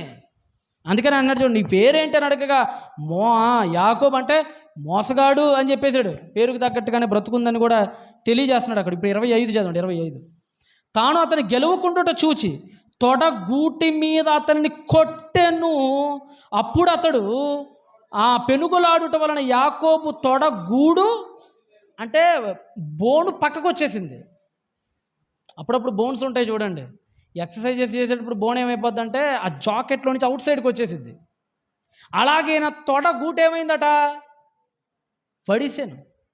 అంటే అర్థమైందంటే దాని ఆ జాకెట్ పట్లో నుంచి అవుట్ సైడ్కి వచ్చేసిందండి. కుంటుతనం వచ్చేస్తుందండి. అది వచ్చిందంటే కుంటుతనం వచ్చేసింది. అందుకే నాకు కింద మీరు చూడండి 31 చూడండి, 31. అతడు పెనూయేలు నుండి సాగిపోయినప్పుడు సూర్యోదయం ఆయన, అది చెప్తుంది నేను. ఇక్కడే మళ్ళీ మీకు కనిపించే సూర్యోదయం అనే పదం. ఇందాక మీకు ఏం కనపడింది 28లో అది పొద్దుగుంకినప్పుడు. ఇంకా అంతే, ఇక అయిపోయింది, అర్థం స్టక్ అయిపోయింది. ఇంకా స్టక్ అయిపోయిందంటే ఆయన జీవితంలో ఇంకా పొద్దుగుంకటమే తప్ప ఆయన లైఫ్లో సూర్యోదయం రాల, భూమి మీద వచ్చింది. అక్కడ పొద్దుగుంకటం సూర్యోదయం అనే పదప్రయోగాలు ఆయన జీవితానికి వర్తింపజేస్తున్నాడు దేవుడు అక్కడ. ఆయన జీవితంలో 28వ అధ్యాయంలో పొద్దుగుంకటంతో ముగిసింది. ఇక ఆ పొద్దుగుంకటంతోనే ఉండిపోయింది, సూర్యోదయం కాదు ఆయన లైఫ్లో. మళ్ళీ చెప్తున్నా, ఆయన లైఫ్లో అంటే మళ్ళీ భూమి మీద కాదు, ఆయన లైఫ్లో. అంటే 20 ఏళ్లకులో ఆయనకి సూర్యోదయం కాల, 20 ఏళ్ళు ఆయన మనస్సులో సూర్యోదయం కాల, వాక్య ఉదయం కాలేదు. 20 సంవత్సరాలు పొద్దుగుంకటం తర్వాత ఏమొచ్చింది చెప్పండి? పొద్దుగుంకిన తర్వాత ఏమొచ్చింది? పొద్దుగుంకితే చీకటి వచ్చింది. అంటే 20 ఏళ్ళు దేనిలో ఉన్నాడు? చీకట్లోనే ఉన్నాడు. సూర్యోదయం కాల 20 ఏళ్ళు ఆయన జీవితంలో చీకటే. రాహేల్ కోసం, జిల్పాల కోసం, బెలహాల కోసం, లేయాల కోసం, గొర్రెల కోసం, చారల గల గొర్రెల కోసం, డబ్బుల కోసం, ఆస్తుల కోసం, వీటి కోసమే. దేవుడి కోసం మాత్రం ఏం కష్టపడి, దేవుడి కోసం కష్టపడ్డా? కష్టపడాల. అందుకనే అక్కడ కట్ చేశాడు దేవుడు చీకటిని. మళ్ళీ అంత చీకటే 20 ఏళ్ళు. మళ్ళీ ఇక్కడ కనపడుతుంది మనకి సూర్యోదయం అనేవాడు. అంటే ఆయన లైఫ్లో అప్పుడు వెలుగు వచ్చింది ఆయన జీవితంలో. అప్పుడు జ్ఞానోదయం అయింది. ఎప్పుడు వెలుగు ఎప్పుడు వచ్చిందంటే తొడగూటి విసిరిన తర్వాత వచ్చింది వెలుగు. అంతే కదా. మామూలు చేత్తో కొడితే పడదట దెబ్బ, ఉంగరాల చేత్తో కొట్టాలట, పెద్దలో మాట అంటారు. మామూలు చేత్తో ఇట్ట కొడితే ఏం దెబ్బ తగిలిద్దండి? అదే ఉంగరం పెట్టుకొని కొడితే తగిలిద్ది కదా. దేవుడు మామూలుగా కొట్టినప్పుడు మారలా. ఇప్పుడు దేవుడు ఏం చేశాడంటే తొడని విరిచిపడేశాడు. ఇప్పుడు సూర్యోదయం అయింది ఆయన లైఫ్లో. అదే చదవండి, 30 మళ్ళీ చదవండి. 31 కదా మనం ఇంత చదువుకుంటుంది. సూర్యోదయం అయింది. అది ఎన్నో వచనం చదివాం? 32 చదివామా? 31 రైట్. అతడు పెనూయేలు నుండి సాగిపోయినప్పుడు సూర్యోదయం ఆయను, ఉదయం వచ్చింది. అప్పుడు అతడు తొడ కుంటుచు అంటే కుంటోడైపోయాడు. ఏమైపోయాడు అంటే కుంటోడైతే తప్ప సూర్యోదయం కాదనమాట. అర్థమైందా? బ్రతుకు కాళ్ళు బాగున్నప్పుడు బ్రతుకు బాగోలా, కాళ్ళు కుంటితనం వచ్చినప్పుడు బ్రతుకు బాగుపడింది. ఎవరికి? మళ్ళా చెప్తున్నా, కాళ్ళు బాగున్నప్పుడు బ్రతుకు కుంటిది, కాళ్ళు కుంటినప్పుడు బ్రతుకు సరైంది. అందుకే చూడండి, అప్పుడప్పుడు నేను చాలాసార్లు చెప్తుంటాను, రిమోట్ పని చేయాలంటే దెబ్బ కొట్టాలి దాని మీద. టీవీ రిమోట్ అప్పుడప్పుడు పని చేయదు కదా, ఏం చేస్తారు? ముద్దు పెడతారా? ముద్దు పెడితే అది అసలు పని చేయదు. సర్వాలి దాన్ని, ఒక సరుతారు మీరు ఎప్పుడైనా రిమోట్ పని చేయకపోతే. తొడకేసి కొడితే దెబ్బమ్మడికి ఛానల్ మారిద్ది. అది నీకు కావాలనుకున్న ఛానల్ జెమినీనా, ఈటీవీ ఏదైనా పెట్టిద్ది. అది దెబ్బ పడాలి దాని మీద. మనకు కూడా అంతే చూడండి, దెబ్బ పడాలి. అందుకని దేవుడు కొంతమంది టార్గెట్స్ ఇచ్చుకున్నాడు కొంతమందికి. ఇక్కడ దేవుడు మారిన వాళ్ళకి, నువ్వు ఇంకా ఇలానే బతుకంతా సాగుగిడుతూ ఉన్నావు అనుకో, మారు మనసు లేకుండా బతుకులో, ఇదిగో ఇలానే నువ్వు కూడా కుంటుతావు ఒక రోజున. అప్పుడు పాంప్లెట్ పట్టుకొని వస్తాడు, కుంటుకుంటా ఎక్కడెక్కడ సభలు ఉన్నాయని. ఇప్పుడు రాడు. కాళ్ళు బాగున్నప్పుడు రాడాడు, కాళ్ళు పోయినప్పుడు మాత్రం కుంటుకుంటూ వస్తాడు. అప్పుడు ఎక్కడి నుంచి అయినా సరే. దేవుడు దెబ్బ కొడితే తట్టుకోలేరండి మనుషులు, చెప్తున్నా. అదిగా నటు కుంటుకుంటూ పోయారట. దానికి సూచనగానట వీళ్ళు ఏం చేస్తారట, చదవండి 32. అందుచేత ఆయన యాకోబు తొడగూటి మీద తుంటి నరము కొట్టినందున నేటి వరకు అంటే మోషే ఆది కాండాన్ని రాసేంత వరకు, అంటే 300 సంవత్సరాలు యాకోబు మరణించిన 300 ఏళ్ళకి రాస్తున్నాడు. అంటే ఈ 300 ఏళ్ళ వరకు కూడానట ఇశ్రాయేలీయులు తొడగూటి మీదనున్న తుంటి నరము తినరు. ఇప్పటికీ మీరు ఇజ్రాయెల్ చికెన్ షాపులకు వెళ్తే ఆడ లెగ్ పీస్లు అసలు తినరాళ్ళు. కొషర్ అంటారు వాళ్ళని, కొషర్ మాంసం అమ్ముతారు. అంటే ఏంటంటే ఈ లెగ్గును వాళ్ళు తినరు, ఇప్పటికీ తినరాళ్ళు. అది వేట మాంసానికైనా చికెన్కైనా దేనికైనా సరే ఇప్పటికీ తినరాళ్ళు. మాంసం దగ్గర ఆ పాటును వదిలేస్తారు, కుక్కలు తినేస్తాయి. ఎందుకంటే గుర్తు, ఈ తొడను చూసినప్పుడల్లా యాకోబు గుర్తు వస్తాడు వాళ్ళకి. ఇక్కడేగా మా దేవుడు కొట్టింది, మాకు కూడా తేడా అవుతే ఇక్కడే కొడతాడు, మళ్ళీ మేము కూడా కొంటాల్సి వచ్చింది. అందుకే నేటి వరకు తినరట వాళ్ళు. ఆ మోషే రాసేంత వరకు అప్పుడు తినలేదు, ఇప్పుడు ప్రస్తుతానికి కూడా తినరాళ్ళు. అంటే ఎంత ఇంపాక్ట్ చూపించిందో చూడండి ఆ రోజు ఆ దర్శనం వాళ్ళ మీద. అందుకని మీరు చూడండి, యాకోబు అంటే నా అభిప్రాయం ఏంటంటే బైబిల్ని అలా జాగ్రత్తగా చదువుకుంటూ వెళ్తూ ఉంటే ఆయన కుంటుతనం అనేది చచ్చిపోయేదాకా వెంటాడింది ఆయనకి. ఆ కుంటుతనం పూర్తిగానా పాక్షికంగానా అనేది పక్కన పెడితే మీరు చూడండి, యాకోబు గారి తర్వాత కర్రపోటు వేసుకొని నడిచినట్లుగా, కర్రపోటును ఆయన ఉపయోగించినట్లుగా చాలా క్లియర్గా కనపడుతుంది మన బైబిల్లో. 25 తర్వాత 32 తర్వాత నుంచి. ముఖ్యంగా మీరు హెబ్రీ పత్రిక తీయండి, మంచి మాట ఉంటుంది. హెబ్రీ పత్రికలో ఒక స్పష్టమైన మార్పు చూపిస్తాడు 11వ అధ్యాయంలో. హెబ్రీ పత్రిక 11వ అధ్యాయము 21 చదవండి. 11:21 చదవండి. హెబ్రీ, విశ్వాసమును బట్టి, దాని కింద యోసేపు గురించి కూడా వస్తాడు, అది కూడా చదువుదాం. దాని కిందనే ఏమన్నాడండి, అవసాన క్రమం గురించి ఇస్తాడు చూడండి. 11వ అధ్యాయము 22 11:22 హెబ్రీ.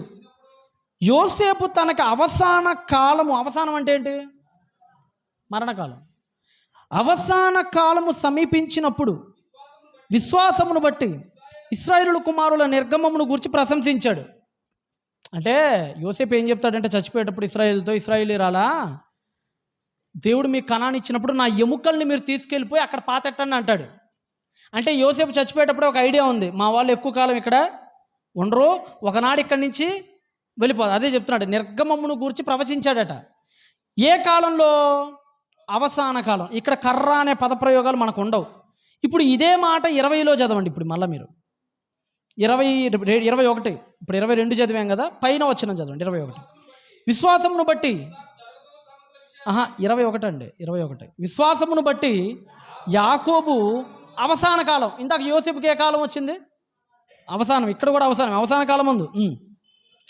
యోసేపు కుమారులు ఒక్కొక్కరిని ఆశీర్వదించి తన చేతి కర్ర మొదలు మీద ఆనుకొని, అదేంటి చేతి కర్ర మొదల మీద ఆనుకోవటం ఏంటి, యోసేపుకు అవసానం వచ్చింది, యోసేపు కూడా కుమారుల్ని దీవించాలి. అక్కడ ఆయన ఆనుకోలేదే, అక్కడ ఆయనకి చేతి కర్ర ఉన్నట్టు కూడా లేదే అసలు 22లో.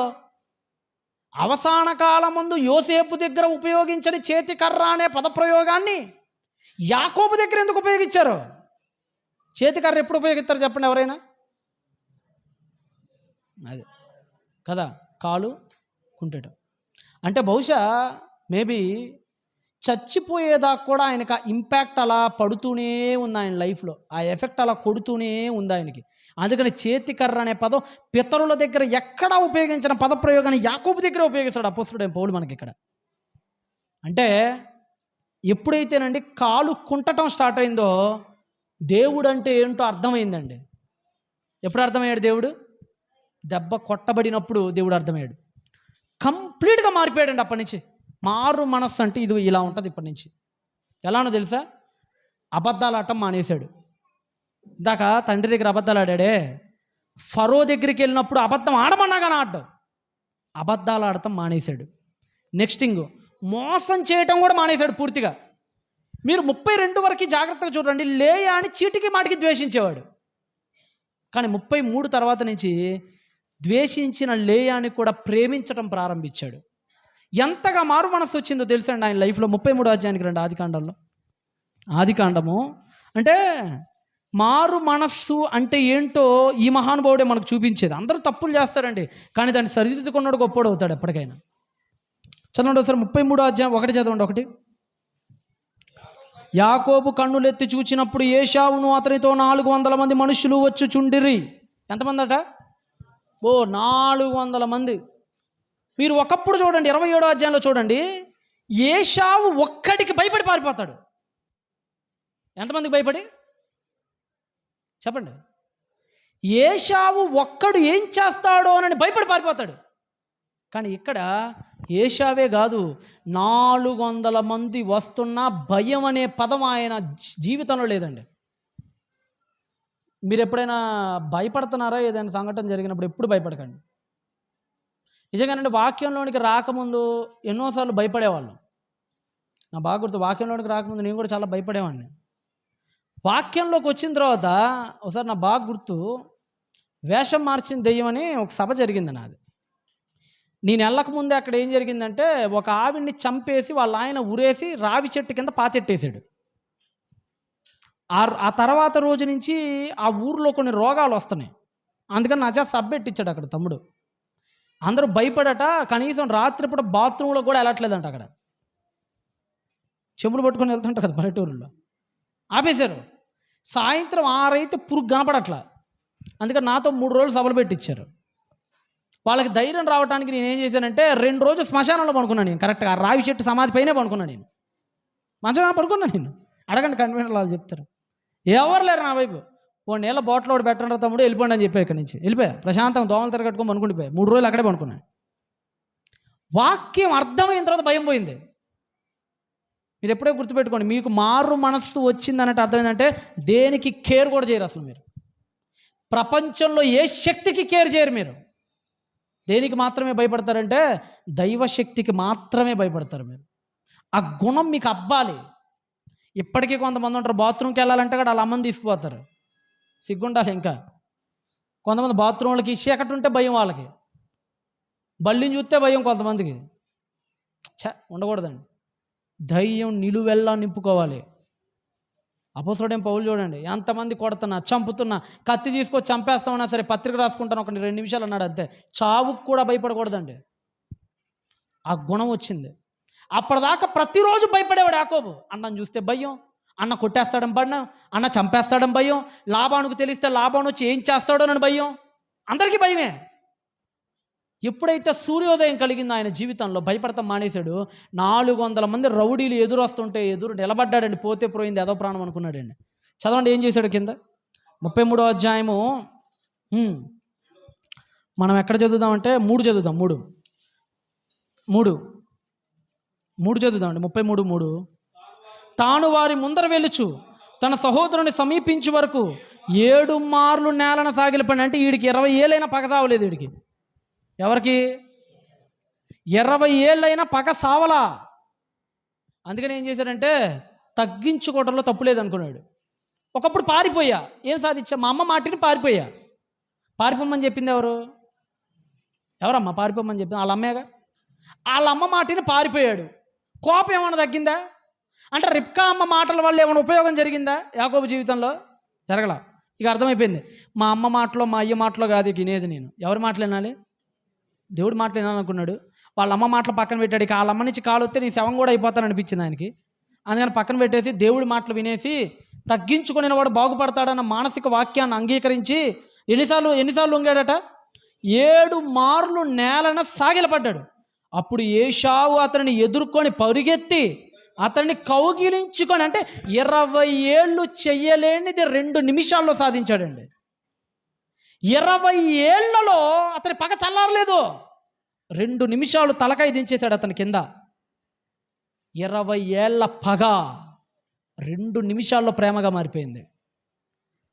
మారు మనస్సు వచ్చినోడు మొట్టమొదటి చేసే పని ఏంటో తెలుసా? మళ్ళా చెప్తున్నా, మారు మనస్సు పొందుకున్నోడు మొట్టమొదటి చేసే పని ఏంటంటే తన శత్రువుల్ని మిత్రువులుగా చేసుకుంటాడు. ఫస్ట్ దావీదు కూడా అంతే. చూడండి, సౌలుని మిత్రువుని చేసుకున్నాడు.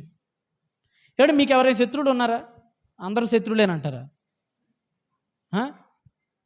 నిజంగా మీలో మారు మనస్సుకు తగిన ఫలం వస్తుంది అని తెలియాలంటే సింపుల్ అండి.